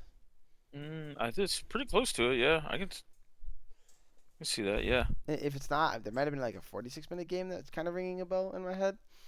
But it's not the longest ever. I can tell you that one for sure. But it's definitely No. we had the couple last split that were pretty insane.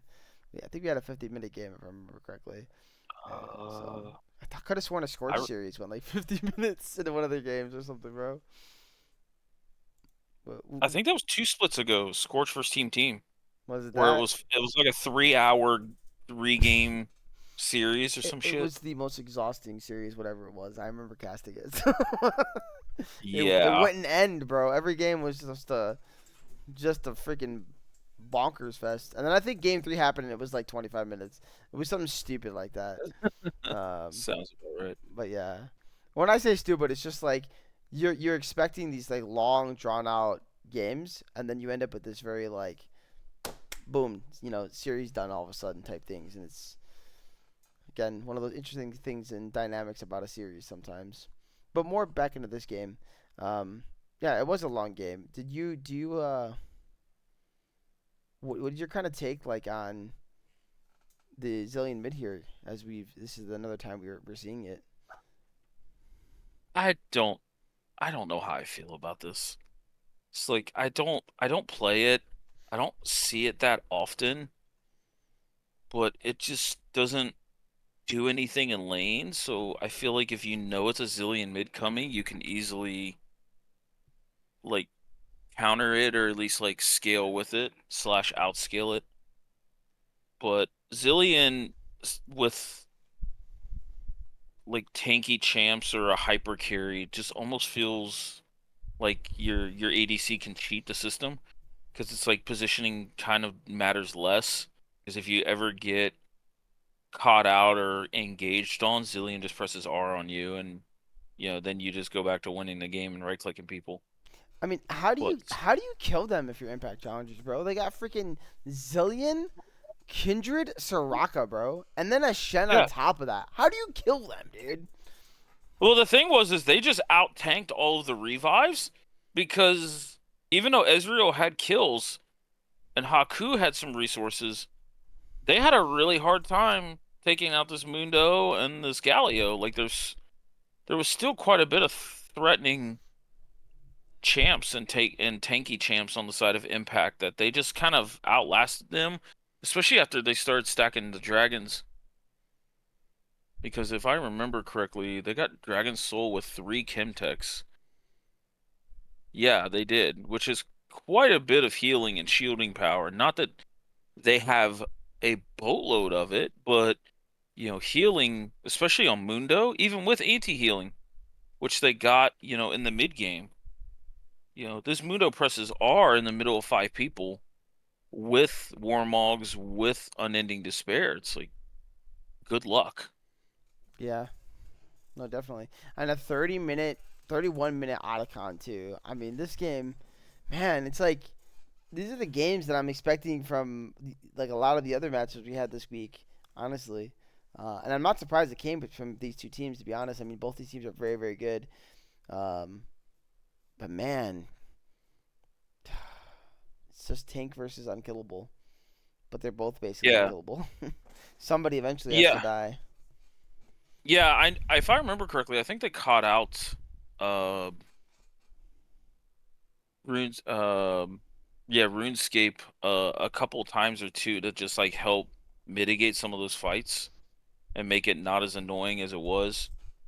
But I just feel like if this comp had any other ADC but Ezreal, then this is infinitely like more deadlier. Yeah, dude. Like if even if it was a Xayah, a Jinx, Bro. a Kai'Sa, Yeah, I a was gonna say Vayne. Jinx, like that's gonna be disgusting. That's what, dude. Cal Poly ran this against KCA game one because I will never forget that game.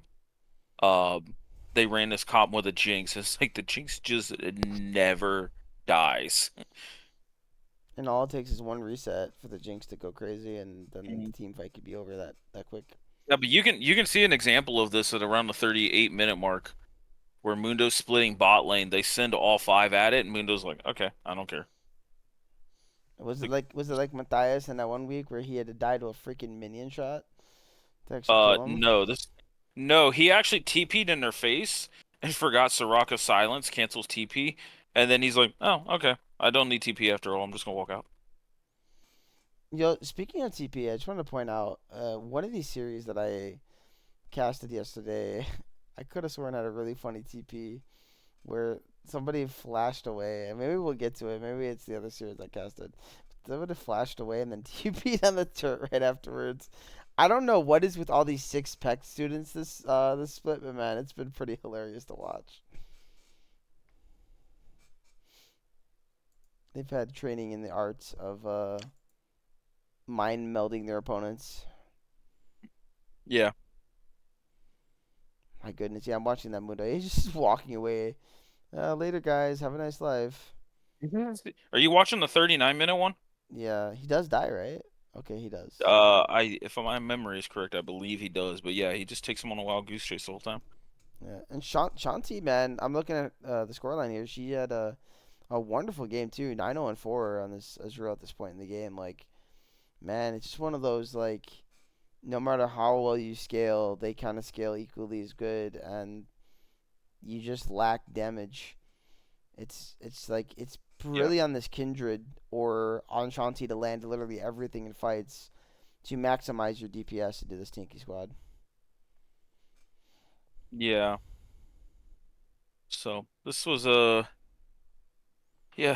fun, entertaining game, but Impact ends up pulling away. Oh, Zoob with that nasty kick right there, dude. Oh man, I love to see it. That was a nice three-man there at the Elder at like 41 and a half minutes. Wow. And then they end up getting the Elder buff, man. And it's That was just the kick into like three-man Galio ult, right? yeah, that was insane. Yeah, that happened this game.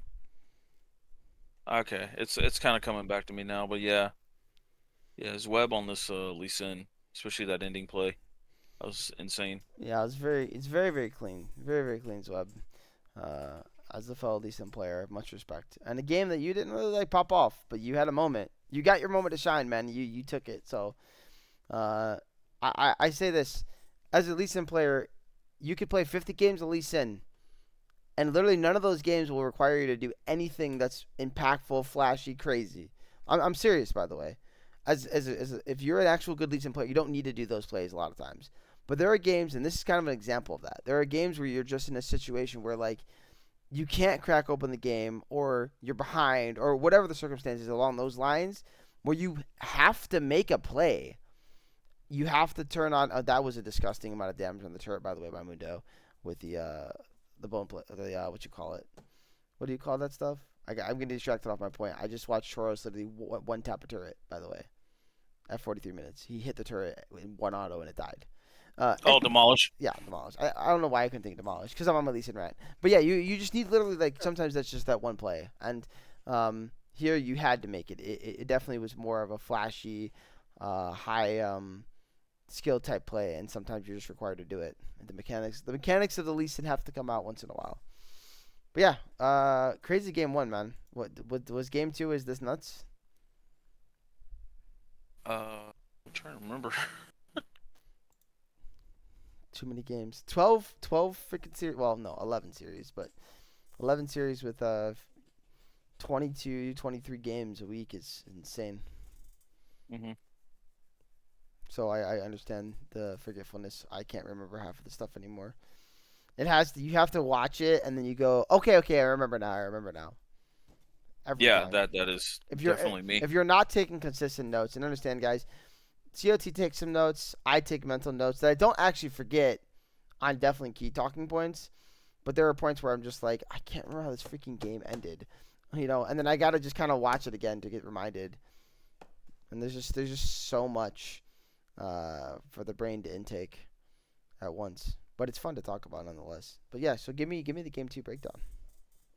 Game two was kind of little bit different of an early game. Like we see Vancouver Impact taking the first three Drakes, which I think just ended up kind of helping them snowball this game a little bit. But five big booms uh to their benefit and to their credit, they uh they did a lot of really good things to like keep this game close and kind of stop the momentum a little bit.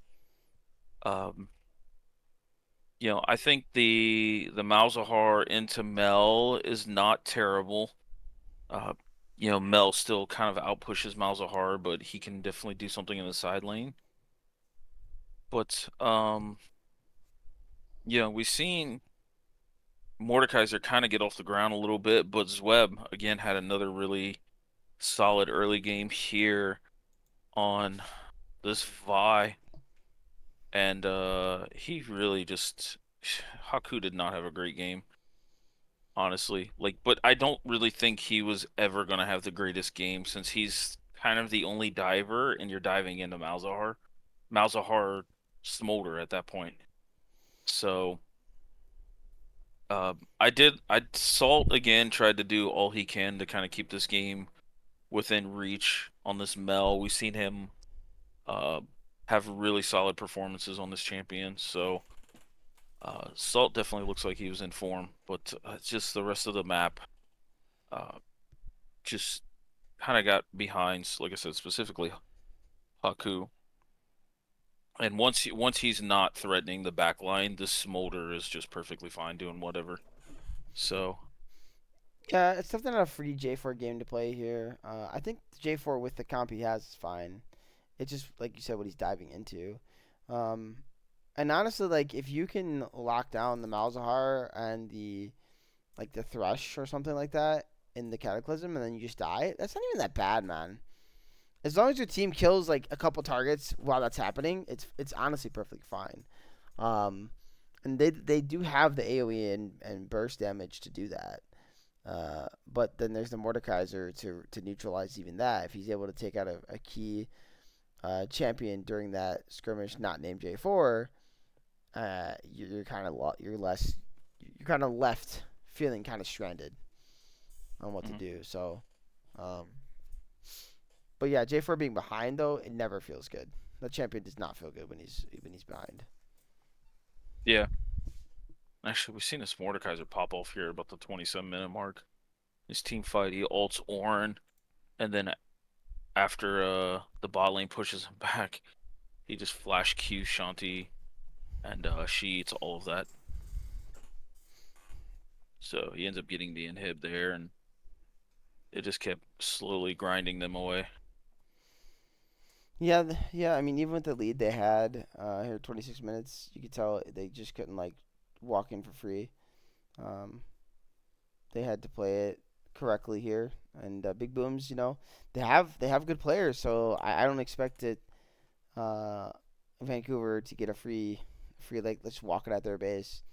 Um, but yeah, man, it's hard. It's definitely hard sometimes, and I kind of feel for Five Big Booms because their top laner kind of bailed on them in the middle of the split, and then they try to like play through it, and it just has not gone their way. And I would have to double check here, but I'm pretty sure at 1-3, I do not believe they can make playoffs at this point, but they can play for pride and beat their arch rivals now in Dippy and Marquiti. So it's Haku, Shanti, and Salt versus the Gun Ho Dippy Marquiti duo. Who is going to be better? Who is going to win? Find out next week, sometime unknown. Be there, be square. But yeah, we can jump into the last series of Group C here, which is uh, Froggy Style versus Scorch. So Oh, this was the Battle of the Brothers. yes, it was the one we casted together. That's right. Okay. CLT's like, I still yes, I I still gotta remember, remember the series, but yeah. and I liked it. It was so fun. It was. It was a good series. Uh okay. This was the Silas Top Swing mid by Scorch. Yeah, okay. I kinda do remember a little bit of the series. So yeah, Battle of the Brothers, Banana Sword versus Rusty Crow. Had some cringeworthy trash talk. We gotta work on that with them a little bit there at the beginning. But Boonstra is kind of, we've talked about it a little bit throughout the weeks, transitioning from bot to mid, but he had the champ pull bot lane that the transition's not like too terrible. So he's very comfortable on the Swain here. And I thought the Swain was actually like a really solid pick overall.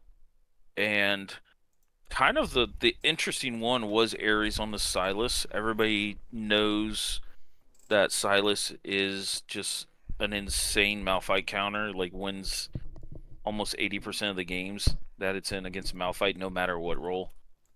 But I felt like they didn't punish this Malphite enough, and also Banana Sword did a really good job overall of like just protecting this tank that they've got up top. Because once Malphite got tanky enough, he was really threatening to the backline.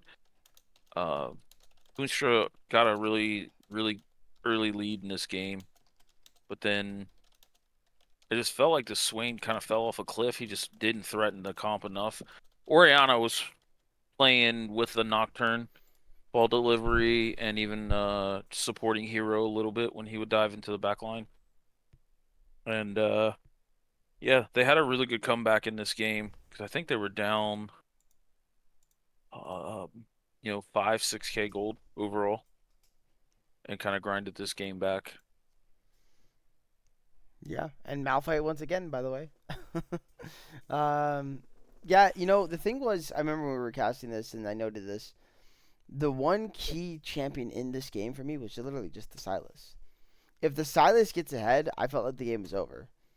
But Ares really didn't end up getting far enough ahead. Yeah, Boonstra did, but I thought they had the burst for him, and you saw him like get one shot with his ulti up at one point to give a shutdown over. Like, he did not matter enough. He needed something to back him up, and I think if he has a uh, Ares strong on the Sylas going more AP heavy and not this like tanky build, I do think it's a different outcome. I'm not liking like you kind of stated this yourself. I think Roa, even when it's strong, it's overrated. Too many champions are building this item that should not be building this item. Uh, Well, so I don't think it's overrated. I just think people generalize, like, build it in situations where they don't need it. It's a lot like Seraphs kind of falls into that a little bit, where people are just like, oh my God, I'm gonna build Seraphs, I'm a poke mage or something like that. And it's like, well, you're you're not in any like threat. And even then, there's certain comps where Seraphs isn't gonna save you anyway, so you might as well just trade damage for damage.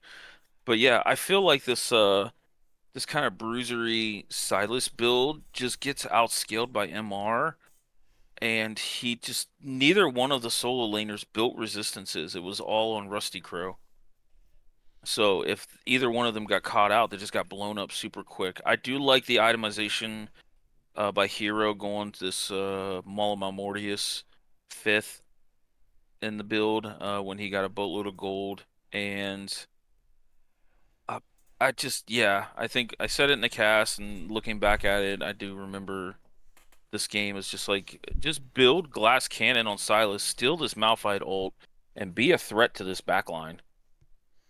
Yeah, yeah, I I mean just, at that point, the moment you touch Oriana or uh, Kaisa, they just pop, bro. Like this is obviously before the mall. When he gets the mall, it's different. But if you want, you can build a void staff on Silas. It's not like it's against the rules on the champ. So I know it's not like a built a lot, but you could do it. So I mean, like, go at it, dude. Uh, Yeah, I I I don't even. just I just wanted to see more damage. That's all. Yeah, I don't even think like Bloodletter's Curse is really that awful here. I feel like though if you're going Bloodletters, you kind of want it on Swain because he just applies it so much better. But yeah, just go Storm Surge, go Sork Boots, just literally be AP Malphite just without the rest of the kit and just blow somebody up. Because you're gonna amp your especially if Rusty gets off a banger of an ult. Like Mumu passive amplifies magic damage. Yeah. Um, Abyssal Mask does the same thing. It's like you're just one-shotting whoever you touch. Yeah, I think I like to also say this, and this is all more respect to Aries. I'm really I'm pointing him out because um I think he is a great player, but I also think at some point, and this goes for all teams, you don't always have to cook. Sometimes the better play is just to play standard. Sometimes the better play is to cook, right? I do think sometimes you just go, okay, let's play something different here in the top or in the mid or in the jungle. Like, I do think throwing teams off and throwing them for a whirl is really, really great. But I feel like here, the part of the cooking is just the build. It's not even the pick, though it is a bit of the pick, right? It still is a bit of the pick. The idea is you counter the Malphite, sure, but yeah, man, I feel like if they have a little more damage on either the Silas or the Swain and how ahead they were, they just win. I think wasn't there, isn't there like uh if you're ahead, you usually you can just build tanky and or you could build like defensive and it's fine because you're ahead, right? I feel like that's like the old adage of League, but I feel like that depends on what you're playing. Like if you're playing like a bruiser and you build a little like defensively resistance, it's fine. But if you're playing already a damage carry, just play the damage carry. You know what I mean? Do the Yeah. damage. Like, are you gonna play Jinx, have 7 kills, and go protein? You know what I mean? No, you're gonna build IE and freaking Yuntals and whatever. You know, like you're gonna build these items and you're gonna do damage. Silas is known to do damage. That's all I'm saying. That's the end of my rant there. But on the other side of things, man, Froggy Style continues to impress, and um, Bananasaur was definitely losing the brother battle early, but man, he came back and found some really great plays, and the team just found a way to win in a very very close game, game one. I mean, the game was very intense, and I want to note Hero had that sick play topside where he only got 2 kills, but it was like a 1v3 when the Baron was gonna happen. If he doesn't make that play, man, the game might be over right there. Like he truly came up clutch in this game. Yeah, I literally just seen that play at 27 minutes when you started talking about it. Yeah, I remember that one. That like stuck out to me like, heavily. So yeah, but great game one. It ended very excitingly with a bang, and it started with one certainly too. That last team fight was just beauty out of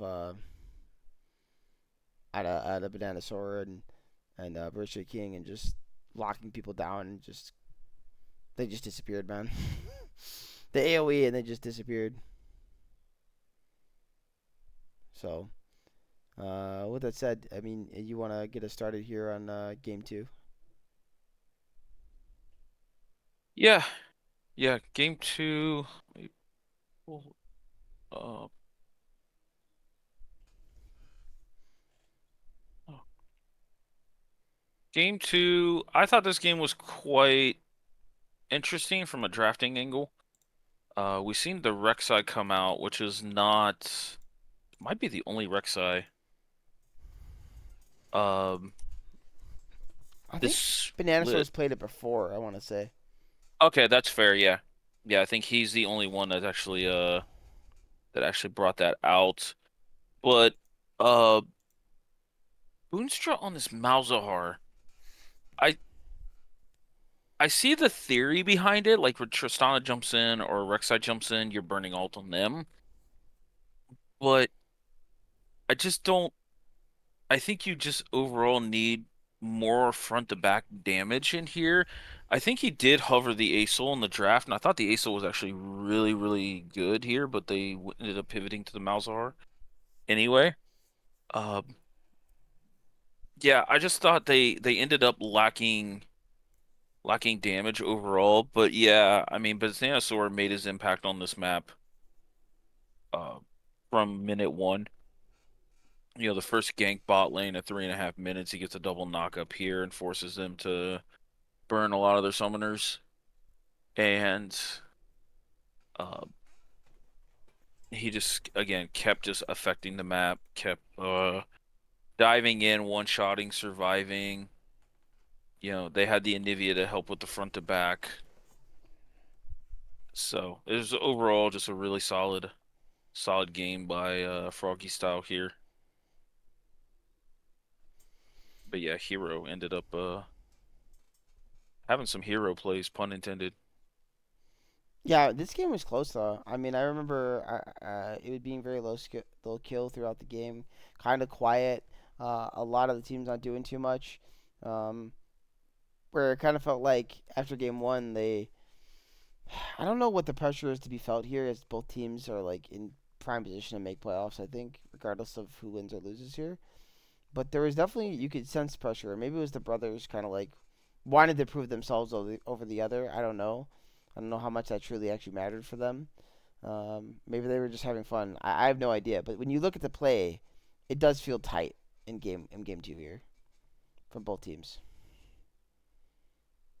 Yeah, yeah, I agree here. Though the one thing that does stand out to me is you have the Tristana Anivia Ornn comp getting the first three dragons on the map. That kind of really helps accelerate them.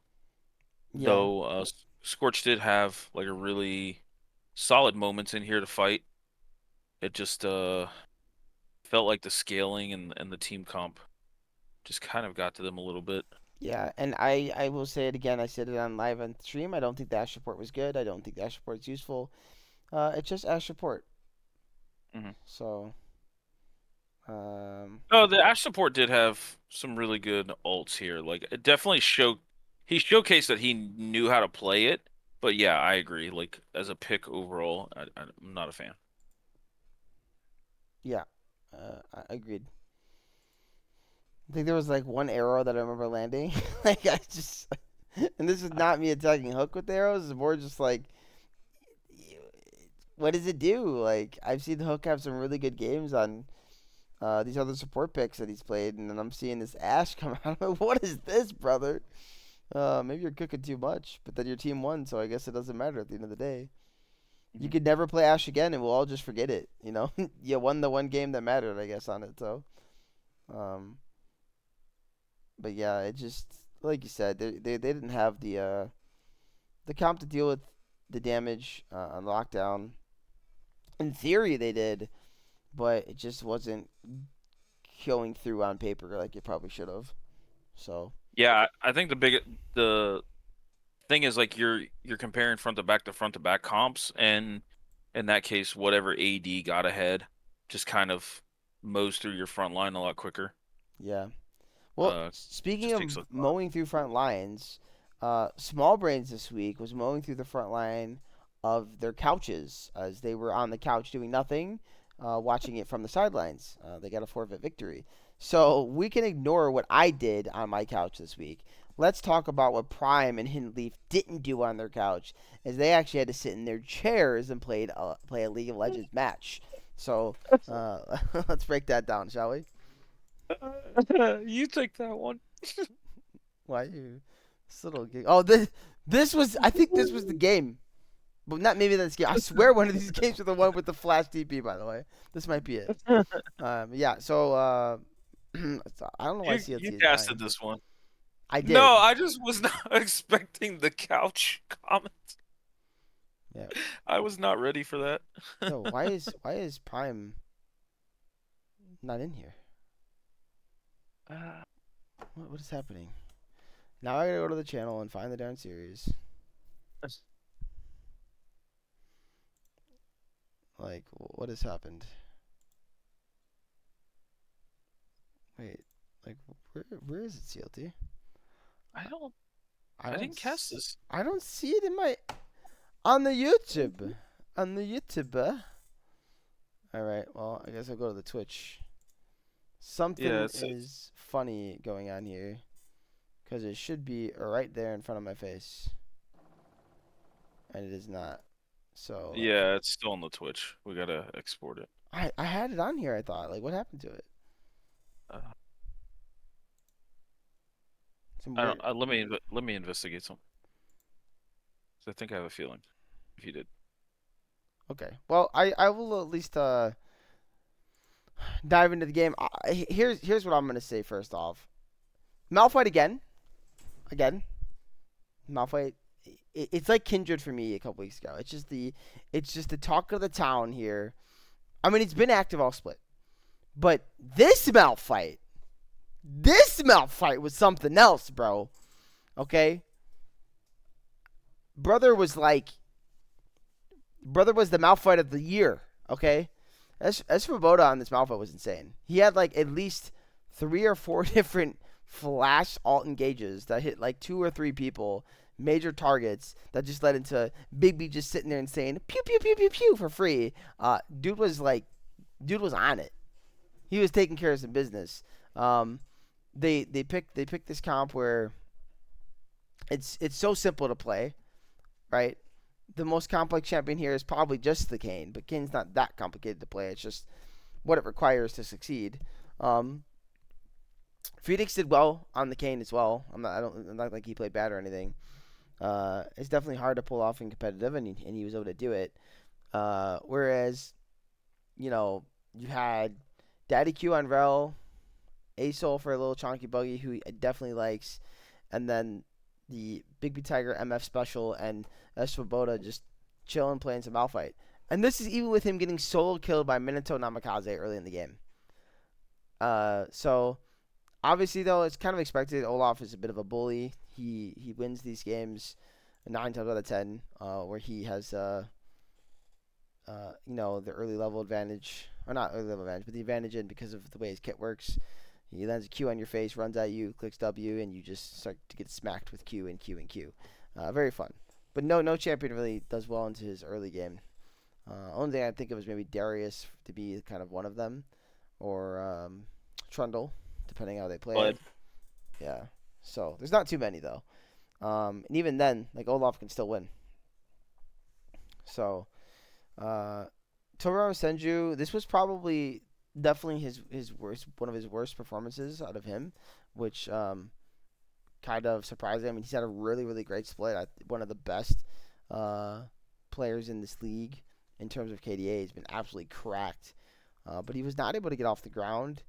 Um, and this Yone really just, I don't know, man. This Yone was really not able to do enough for what the pick should normally do. Um, but the Virus played really well. Hangzhou had a nice game and kept his team in it multiple times, catching out key targets with the Chains of Corruption. But again, anytime Malphite showed up, it just was kind of scary. There was a point in the game where they just tried to turn on the Malphite. So Malphite TP's in. They throw the Virus ult on him, and they're trying to kill this full tank, armored, beefed up Malphite. And then dude flashes away, and then 2 seconds later he's alting in, and their just team kills him. The rest of the team, it's just so funny, bro. I was just like, all right, man, you can't mess with the Rock, literally. This Svoboda, the Rock Johnson out here. yeah, it's I don't like every time I've experienced like the Yone Asol matchup, it's always fairly Yone favored, but it doesn't take much to just put the lane onto Asol's side and then he can start to freely scale. Um, I'm just kind of skimming through this game. It definitely looks like they tried to apply the pressure everywhere else on the map and kind of let this Yone do whatever he wanted in the Asol, but they probably needed to pressure this Asol because Rel, Malphite, Asol with big ult. Oh Lord, that's a big team fight. Yeah, it is. And there were like some bright spots. Like Minnesota wasn't like doing bad on this Olaf or anything, but eventually it's just like, what do you do? There's so much damage on the other side. So he just started getting blown up, whether he clicked R or not. And then there was like a small fight where you kind of saw some life from Hidden Leaf, and I forgot where it was, but this I'm trying to find it. Togurama was able to get some kills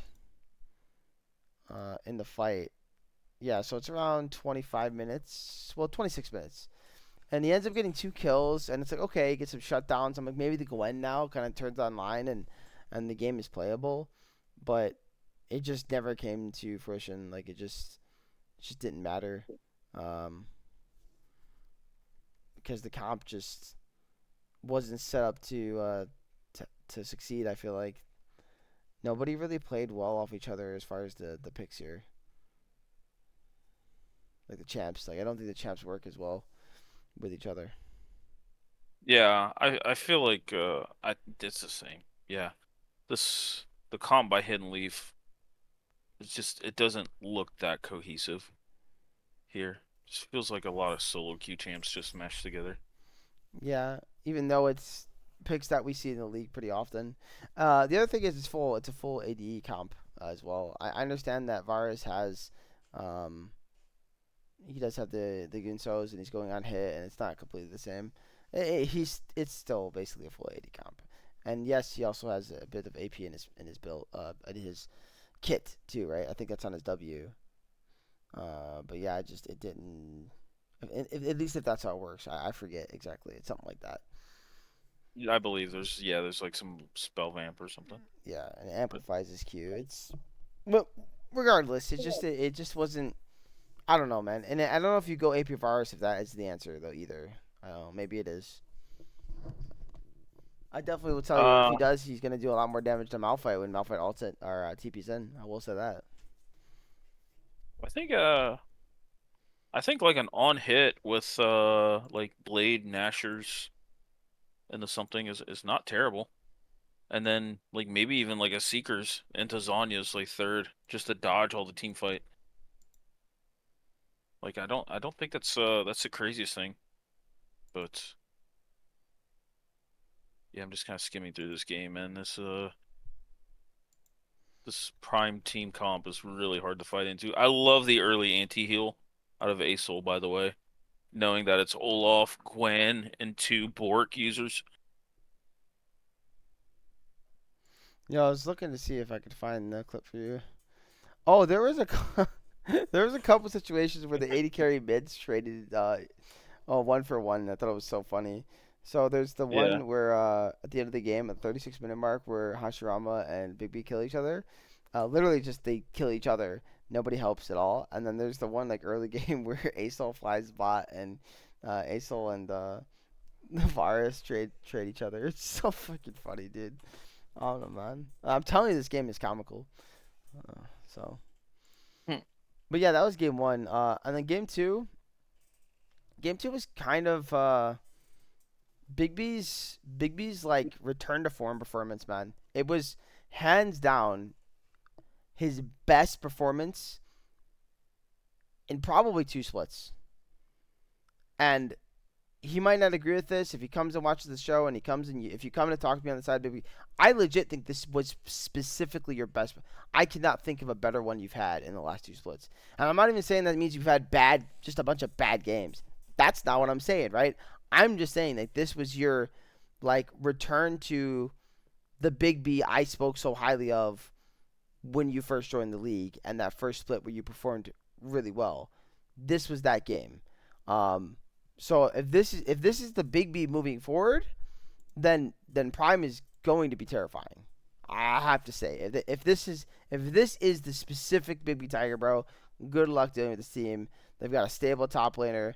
They've got Big B back in form. Chonky Buggy is a very, very, very decent like mid laner. Like he's up there as definitely a top 10 mid laner in the league. And Phoenix, I have a lot of respect for. I think he's shown himself off over the last couple weeks. So yeah, this is gonna be a team to reckon with. Um, and yes, they are 4-0. So it's like, well, of course they should be a team to reckon with. Yeah, but like I think now they're really starting to catch their stride. So Yeah, I agree. I think we both played against this team, and they're definitely very, very formidable.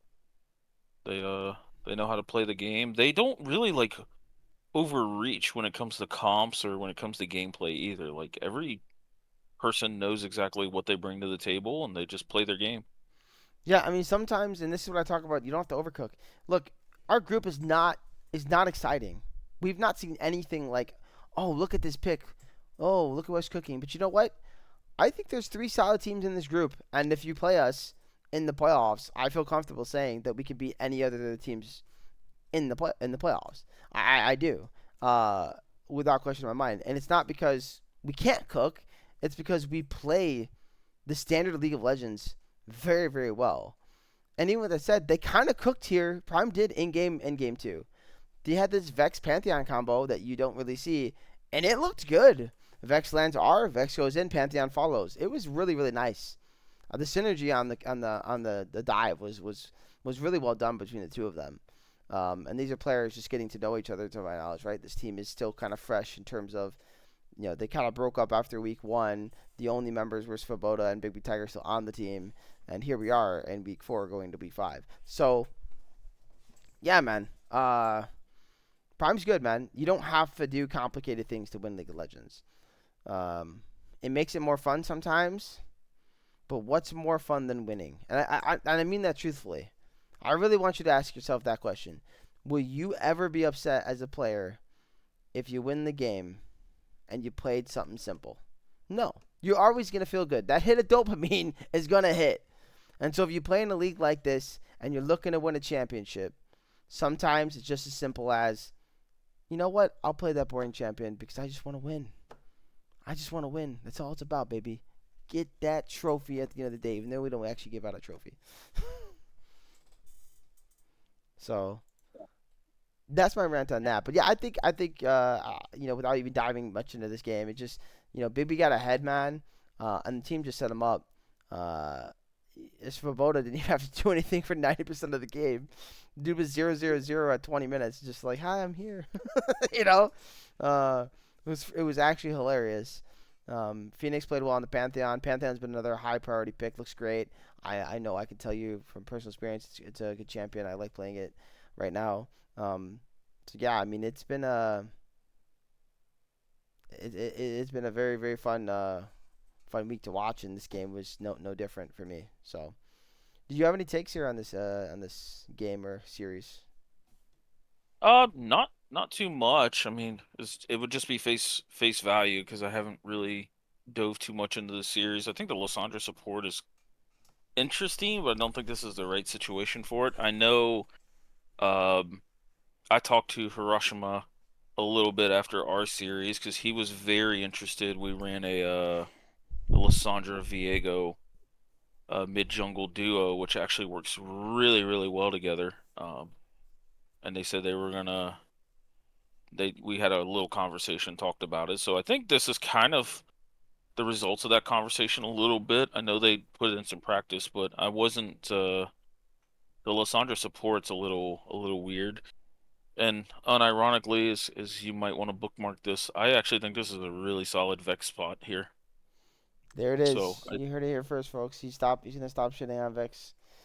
no, it's still a god awful champion, but this is one of the. There's two things Vex is great into: poke mages and LeBlanc. Yeah. Well, So, you know what else he's good into? You. I'm gonna tell my mid laner next split when we play you to pick it into you, and you'll find out the pain of Vex. oh, why? So he can dive me top lane after all chatting? Sure.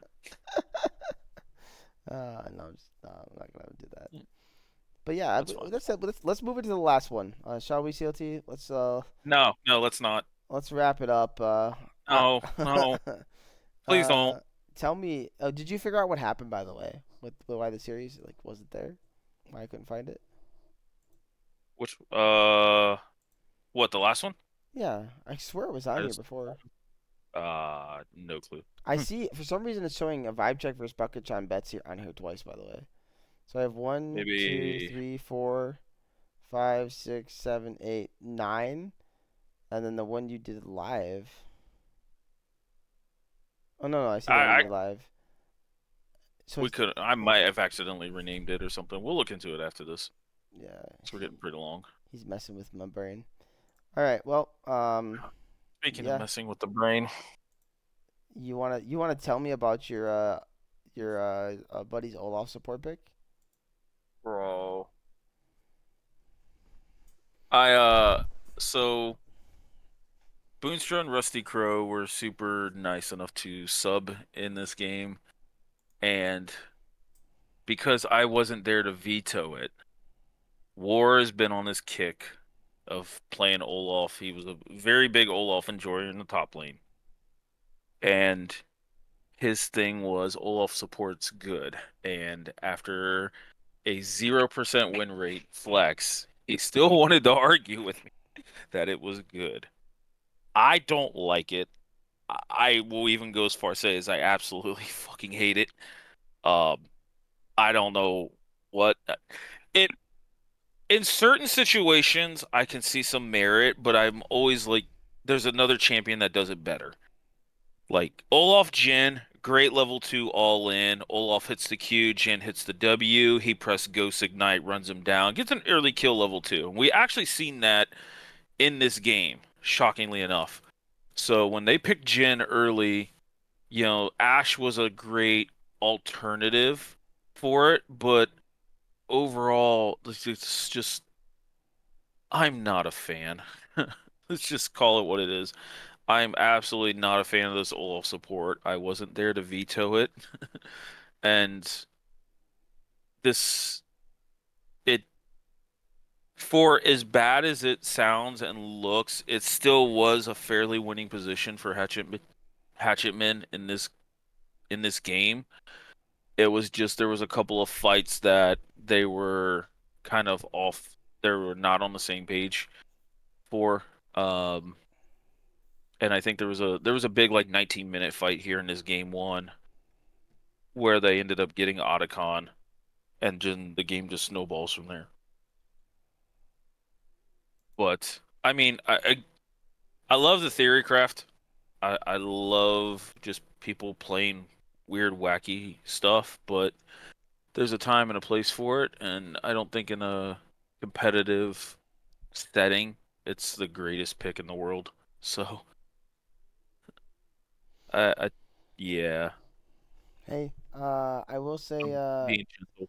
you know, I just said it. Cooking is great, but there's the overcooks, and this was an overcook. Um, This wasn't an overcook. This was you dial 911 because this house is on fire. he didn't even cook it actually. It was raw. I, however you want to phrase it. Um, no, I think the Vagar was interesting. I know I told Boonstra, I'm like, just have some fun with us, try some picks out. I know this is his first split mid, and I know he's got now 5 series under his belt, and plus I know Scorch plays a boatload of flex games, so to say he's not comfortable with it would, be doing a disservice. He's put in a lot of work, but I just wanted them to just have some fun. Unfortunately, myself and Soup couldn't play, so the fact that the mid jungle for Scorch was there, try some stuff out. Rusty, I don't think has played Gwen at all this split, so it was nice to see him, use the practice and try some stuff for it.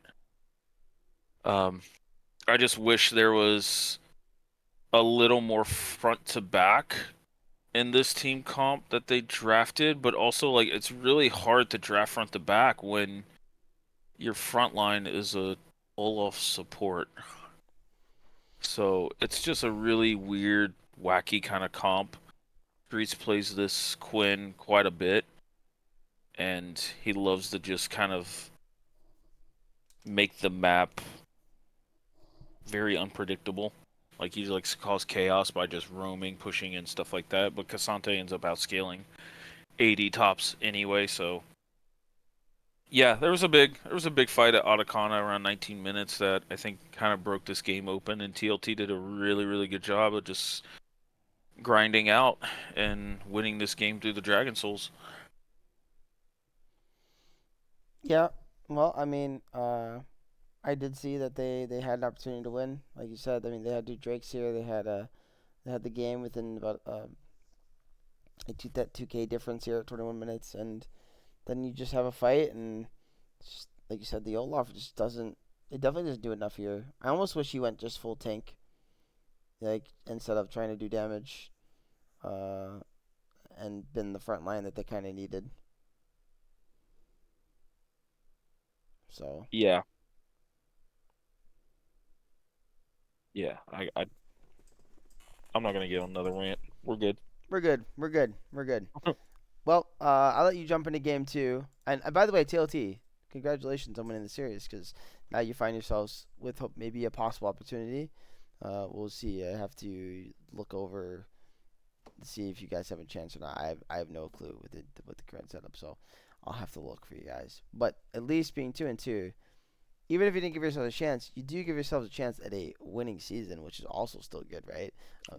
That's great. So playing it out and finding yourself as here and as better than finding yourselves at 0-4. I will say that much. So, but yeah. So what happened here in game two, man?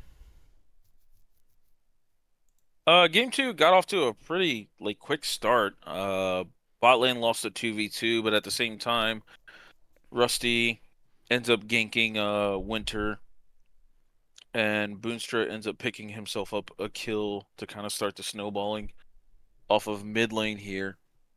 Uh, Unlike the last series, I can't say that like this is the greatest Vex pick, but I think it's okay overall. It's not terrible in the RE until she gets Roa. But Excuse me. there was a big like bot lane fight after Rusty path down bot where TLT picked up a few more kills around the like 5.5 minute mark. Um that again kept kind of the momentum going into their favor. I will say though, the Vi Ari combo, like once it hit the mid game, did a lot of work and then got supplemented with, Miss Fortune having 5 early kills. That's at one point was almost a kill a minute. So yeah, bot lane kind of a little out of control. I will say Cluzon tried his best here. He picked up all the kills that he could off of some ganks and some of these 1-for-1 trades that he did his best in there. And honestly, like if I could have just a second, like Cluzon is for first time playing competitive and obviously not being the highest rated ADC in the world or in this split, like he's done so well for us. I mean, I was glad he got to showcase a lot during the Forfeit of 20 series where he subbed. And he's just overall just a really solid dude. And I think he's been playing well. He just gets overshadowed and he knows the stuff he has to work on and he really loved playing this season. So, um, for a guy that was kind of not had enough firepower compared to some of the other talents, like he's held his own. I'm actually like very happy for the kid Nice. Well, overall. So calling him a kid is crazy. I don't know if he's not a kid or not. I'm just saying like, he is compared to the team. oh, Wiles here's a bunch of old guys. Yeah. I mean, hey, you know what? You guys gave your best effort this split, and um, a win's a win next week. If you guys don't know, like Lucky Cats is obviously forfeiting again. Woohoo! Uh, No, I'm joking. what a thank you, Lucky Cats. We just love forfeits so much around here. We Uh, don't. yeah, we don't. It's a lot of sarcasm. But yeah. With that said, let's before I do dive bomb into the power rankings real quick, I'll take a quick look at the standings. So right now, Group A, we've got Instinct CK sitting at 4-0, with Coinflip and Femboys sitting both at 3-1. Coinflip owning that tiebreaker. Solus plays Coinflip as we said, sitting at 2-2. And Ninja Turts and Royal Rogues both at 0-4. One of them has to come out with a win, right? In Group B, we've got, well, spoiler alert, Bucket John Betts won their series over Cal Poly. So At this point, I'm just not going to even say it. They're not 4-0, guys. They are 5-0. We will talk about the game though on next week's recap. Um, so they're solidified in the playoffs, right? They're locked in there, and they're locked in at the 1. And we got Vibe Check at 3-1, UAFS at 2-2, and Cal Poly at 2-3. I believe even with Cal Poly lost, they still have a chance. Depending on if UAFS loses, we have to check back. But I think Cal Poly beat them. I'm not for sure though. And then there's, if not, maybe for fun, could cause a three-way tie. Then it goes in the strength of schedule, and then I don't really know. It's one of those two. Point is, I'm pretty sure for fun and Cal Poly both still have a chance. But yes, for Cal fun. Poly lost to UAFS week 2. Okay, but for fun plays UAFS then, right? Week 5. UAFS, yes, So there it is. correct. So there is some mumbo jumbo that could happen. I don't know how it's gonna work with these new rules. We'll have to look into it. Again, guys, I'll let you know if tiebreakers will happen. I have no clue. But yeah, so Cal Poly, UAFS, for fun. I just know for a fact there is still a chance that all three teams, one of them could find themselves at that third seed. Um, then we have, and by the way, I should also state Vibe Check is locked to the playoffs at the 2. They cannot move. And then Capuchungas, Clungus Among Us at 0-4. Maybe they get a sneaky win this week. Be great for them. As we go into Group C, we get Happy Jellyfish at 4-0. They are also locked into the playoffs at the 1. And then Froggy Style at 3-1. Scorch of Vancouver both at 2-2. 5 Big Booms at 1-3. And Bop a Twisted Ginket at 0-4. So I know Five Booms lost to Vancouver and Scorch, so they are 100% out of the playoffs, unfortunately, no matter what happens here. What I will say is, I don't know if it's a lock that Vancouver can't make playoffs, because, well, one, if Vancouver wins and Scorch loses, there's that. Then there's the other conversational piece, but I have to check this, so you'd have to check this right now. Has Vancouver beat Froggy Style? And if the answer to that question is no, then it doesn't matter. Scorch beat Vancouver. Mm-hmm. Let me see. Vancouver beat Boppet week 3. Uh, Vancouver lost 2. Vancouver Impact 2-0'd 5 Big Booms. So Vancouver Impact plays Froggy Style this Okay. week, week So there 5. it is. So we Yep. could also have a situation. I don't know how this works. Again, I'm not gonna get into it. We'll have to go and look at the numbers and break down all these things to see that. That's why we'll even see if strength of schedule works, guys. I'm gonna be honest with you. I don't know if it works. We've incorporated it. We'll find out. It will work for seeding for playoff teams. To clarify, it'll work for that. Because if you're taking Happy Jellyfish and Prime and looking at strength of schedule, you could find out who's got the harder schedule if they tie in series and in match record. So we'll see. I have no idea. But the point is, there's still a chance. Regardless, there is still a chance. We'll see how it all plays out. Head to head goes first. So if Scorch and Vancouver finish with the same record, and Sad Boys would have a better record than both of them, so we're basically saying if they're both 2-3, then Scorch makes playoffs and Vancouver doesn't. But yeah, we'll definitely see what happens there. And then That is correct, yeah. yep. And then Group D, we've got Prime sitting at 4-0. They're obviously you could try to go for 5-0 here. Small Brains at 3-1, and Hidden Leaf also at 3-1. So both of them will be playing this week for the 2 seed in the group. But all three teams, I think, are locked in place. You'll have to double check here for TLT. I believe, does TLT play Prime this week? TLT plays Prime this week, Then correct. there's your answer. So TLT, sadly, I'm sorry, guys. Here's your confirmation. If you're watching this, you cannot make playoffs, but you can play for a winning record and give Prime their first loss. I think that's worth trying to do. Um, but Prime did beat both Small Brains and Hidden Leaf, so they will be locked in at the 1 regardless. And the winner of Small Brains Hidden Leaf will be the 2, and loser will be 3. And so Group D is the only group completely locked up, no questions asked.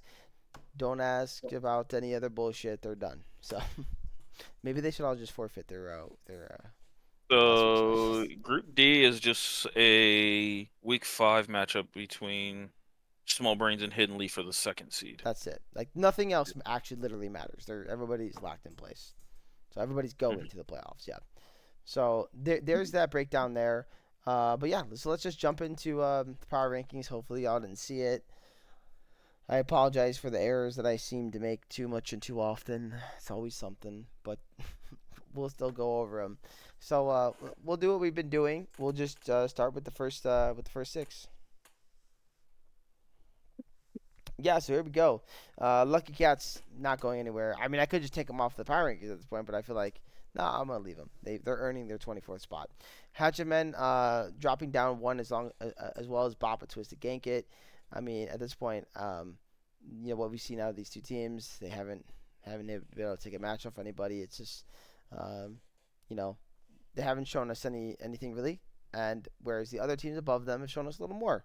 That's Royal Rogues, Capuchungus, Colungus Among Us, and Forfeit at 20. Royal Rogues does drop a spot as they are 0-4. Yeah, I don't know what happened there, why that's not put in right. That's kind of funny. My bad. I just did it real quick. Yeah. I think Forfeit actually fell down a spot, by the way. But yeah, so it doesn't really matter too much, but for sure these are your 6 here. So again, I'll go over it. It's Lucky Cats here at 24, Hatchemen at 23, Bop a Twisted Gankit at 22, Royal Rogues at 21, Capuchungus at 20, and 19 Forfeit at 20.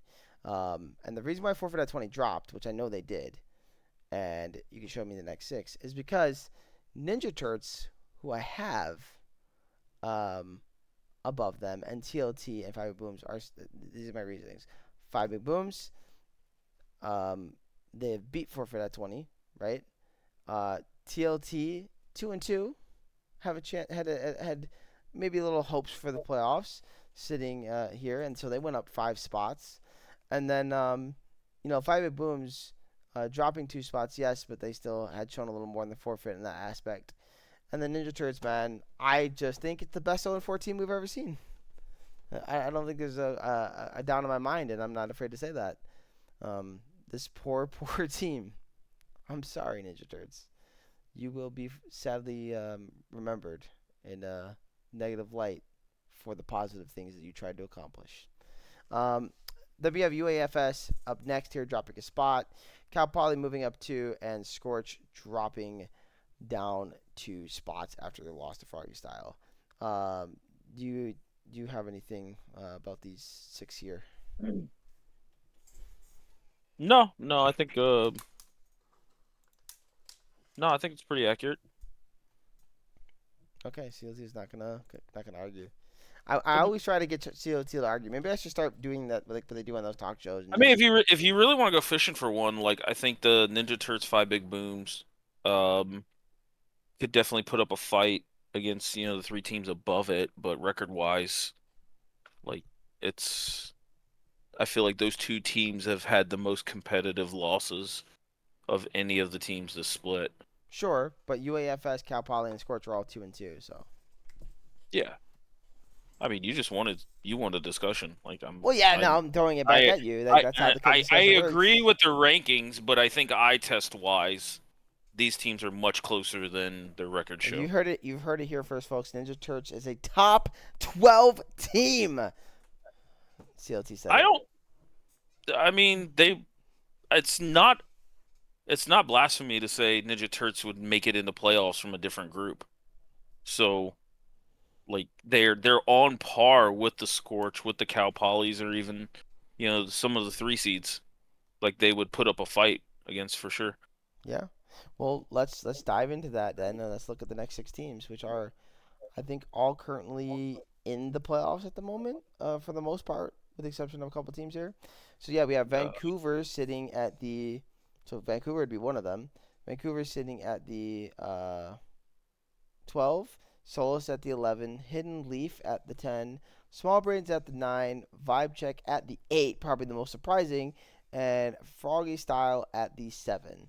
So, if you're wondering, why do I have Vancouver over Scorch, even though Scorch beat them? Well, Vancouver looked great, and Happy Jellyfish took a game off them the previous week. Vancouver also won this week, and Scorch lost this week. all that compiles to I think Vancouver might actually be slightly better than the Scorch, even if they lost the Scorch. It sounds strange. I know what you guys are saying, but we've talked about the idea that sometimes you can have a bad week, or there's the flip side. You can have the best week of your split. And that might have been one of Scorch's best series I've seen. They have been insane at certain times of the split, and that was one of them. So I do think Vancouver's ceiling is slightly higher than Scorch's right now. Solus is fighting to get in. I think they've been good all split. They've kind of got to iron things out. We'll see what they're able to do here against Coin Flip. Will be very interesting. And then Hidden Leaf, obviously dropping down. They did lose to Prime.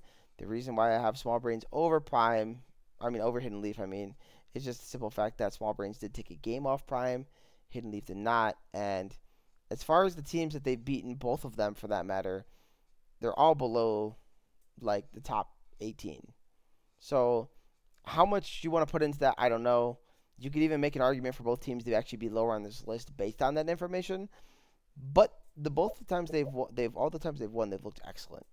And when they both played Prime, they still did not look bad, right? Small Brains pushed them to 3 games. So clearly, Small Brains can definitely compete with the best. I think Hidden Leaf can too. They did show some good bright spots against Prime, and it wasn't like they got destroyed there either.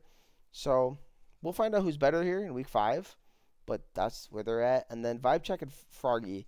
I think Froggy's just continuing to prove why they're actually a very much a top contender. Like I don't even think that they're a. No longer do I think of this team as anything but almost a top 6 team. Literally, that's why they're here. You could even make an argument they might be better than the next couple teams here after them. Vibe Check though. Vibe Check's interesting to me. I didn't know if I should drop him this low, but I kind of thought about it and I looked at the top of the bracket and I go, you know what? It was a loss to a good team, yes, but they played a standard comp and didn't look good. So it makes me think to myself, can they play anything other than just very off meta picks? And that makes me worry for them a little bit. So that's why I dropped them a little lower. But yeah, anything you have to say about those 6? Hmm, not really. Like I think the discussion is, the top four of this group, Froggy, Vibe, Small Brains, Hidden Leaf. I mean, Small Brains, Hidden Leaf will decide itself because they play this week, but I feel like Vibe Check out of the top the second seeds has probably the most question marks on them. I do agree with kind of your sentiment on that they didn't look good playing standard, but when they when they don't play standard, no teams have been able to like match their style of game. So it I think they're going to be the team that probably takes the week off for the All-Star break going in the playoffs, and they definitely work on maybe some of the standard meta champions, and then they can play both styles and compete with both of them. Mm. But they have the most question marks. I don't have a doubt in the world that these some of these guys are two-time defending champs. They're gonna figure it out and turn it on for playoffs. But this is like you said, their standard game did not look great against the top team in the group. I will say this: you don't pick against Bori, and I don't think in playoffs I'm going to end up doing it. I think when I we don't do think our I am either, yeah to be when we do perfectly when we honest. do our picks, I'm just going to say Bori diff, until proven otherwise. Yeah. So but yeah, let's move into the next 6 and the last 6 and the top 6. If you didn't somehow pause this fucking goddamn video at the points I showed it. Let's hope you didn't. Anyways, yes. So the biggest fall here is Femboys. They dropped to 4 spots. Like I said, got to give them grace with having the sub and whatnot. But at the same point, like that also doesn't mean that you aren't worthy of criticism. And I do think the loss they took was pretty rough. It was not a great series at all from them. So they dropped 4 spots to the 6, still respectable. Coin Flip, one of the biggest jumps, moving up 5 to literally the 5. How funny is that? They looked very impressive, and that was again over Femboys. Prime proving themselves to be dominant and the best team in Group D, which is still exceptional with all they've had dealt with this season, moving up 1 spot to the 4. And then our top 3, really no surprising. Happy Jellyfish has been floating around her all split at the 2 and Instinct at the 1. But Bucket John Betts finally finds themselves moving into the top 3 at the number 3 spot. And, since we already know what happened, sadly, that they did won their series, and I'm not trying to hide it. I don't feel like hiding it. I will tell you guys this much. There is a chance they could move higher. It will obviously depend on what happens here with the rest of week 5. But there you have it. There's my power rankings, CLT, before we kind of finish up and get out of here. Anything got to say about those last 6? Uh, Not really. I think some of these top, 5, 6 will end up having to play each other. I know Instinct has Femboys here. Coin Flip has Soulless Endeavors. So, like, there's going to be a little bit of mix-up going in the next week. But I think for the most part, the top 4 from each group are here represented. And so you can make an argue for any of these top 4 to be number 1. You can jumble them around, but it makes for a very interesting playoff. I will say, like, the top 4 here, if they ever matched up against each other's, they have some titans in the top lane that are going to be insane to watch. Yeah. By the way, like, sign me up for a 5-game series of Arctic versus Dippy. Hello, I want that. Good Boy versus Rurika in that same matchup. Yeah. I mean, not to disrespect anybody on Prime or Bucket John Betts, but like, there's some really talented players on these teams.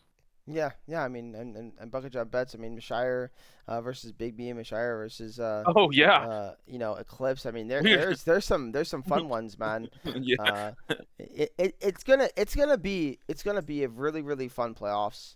And for anyone wondering, I guess we could take a second. I'm just going to reiterate what playoffs is going to be. 12 teams make it. That means 3 from each group. We've kind of talked about this ad nauseam, I think, during the show at different points. But I'm, re-clarifying for you guys. And the first 2 rounds will be best of 3, and then the last 2 rounds will be best of 5. Obviously, the entire playoffs is fearless. Side selection will be given to the higher seeds, and that's pretty much it. So, Single elimination. yes, and single elimination, no double elim. I know I mentioned too, like, if you guys want double limb, like, reach out. Not this split, but maybe we could discuss it for next split. It all depends. We've been running these shorter splits, like these 2.5 month splits maximum, because you guys have requested in the past. But we're not against a longer split, especially since we do not plan to run a 3rd split this year. So if we want to run the summer split into like late fall, early winter, I'm not against the idea. So, let us know. Maybe we'll put a poll out or something. But yeah, that's it. And the other thing to note, I wanted to bring this up now. What do you think, CT? Should we run a live episode of Midwest Weekly the week of All Stars Week when we do our predictions? I feel like we should do that. What do you think? A live episode. A live episode. I would be down with that. Would you be down with that? Okay. So yeah, if we can work it out in the schedule. If you've made it to the end of the episode and you hear this, let us know. I doubt anybody ever watches all 3 hours, though. Oh, no. I'll throw a poll out there. Oh, he'll throw a poll out there. There it is. Yeah. Not next week, though. Next week will not be live. No, not next week. Yeah. That is the last one that we have to do. Poll. We might actually get a guest on to at least talk about a matchup. Yeah. Maybe. I think so. I feel like the reason I haven't asked for guests this split, and I'm being honest, I didn't want to drag the episodes any longer than they've been. They've been 2 hours and 30 minutes almost every week, or 2 hours 45 minutes, and now this one 3 hours and 15 minutes. Like, I don't need to extend it anymore. But yeah, a guest for playoffs would be fun. We should definitely get a guest. Well, playoffs, we have a chance of bringing in a guest for like a specific matchup, and once we're done talking about it, they can dip. Yeah, for sure. But all right, I mean, that's pretty much it. I think we can kind of sign off here. Sorry for my hiccups on today's episode. I feel like Jake's had a hiccup. I can't speak. As I had a hiccup. Like on the daily at this point, bro. I don't know what's been going on with me. I'm not practiced anymore or something. But yeah, thanks guys. Thanks for coming to watch. Thanks CLT as always, man. It was fun, and we'll see you guys sometime this week. I'm sure on a cast. So GG. Deuces.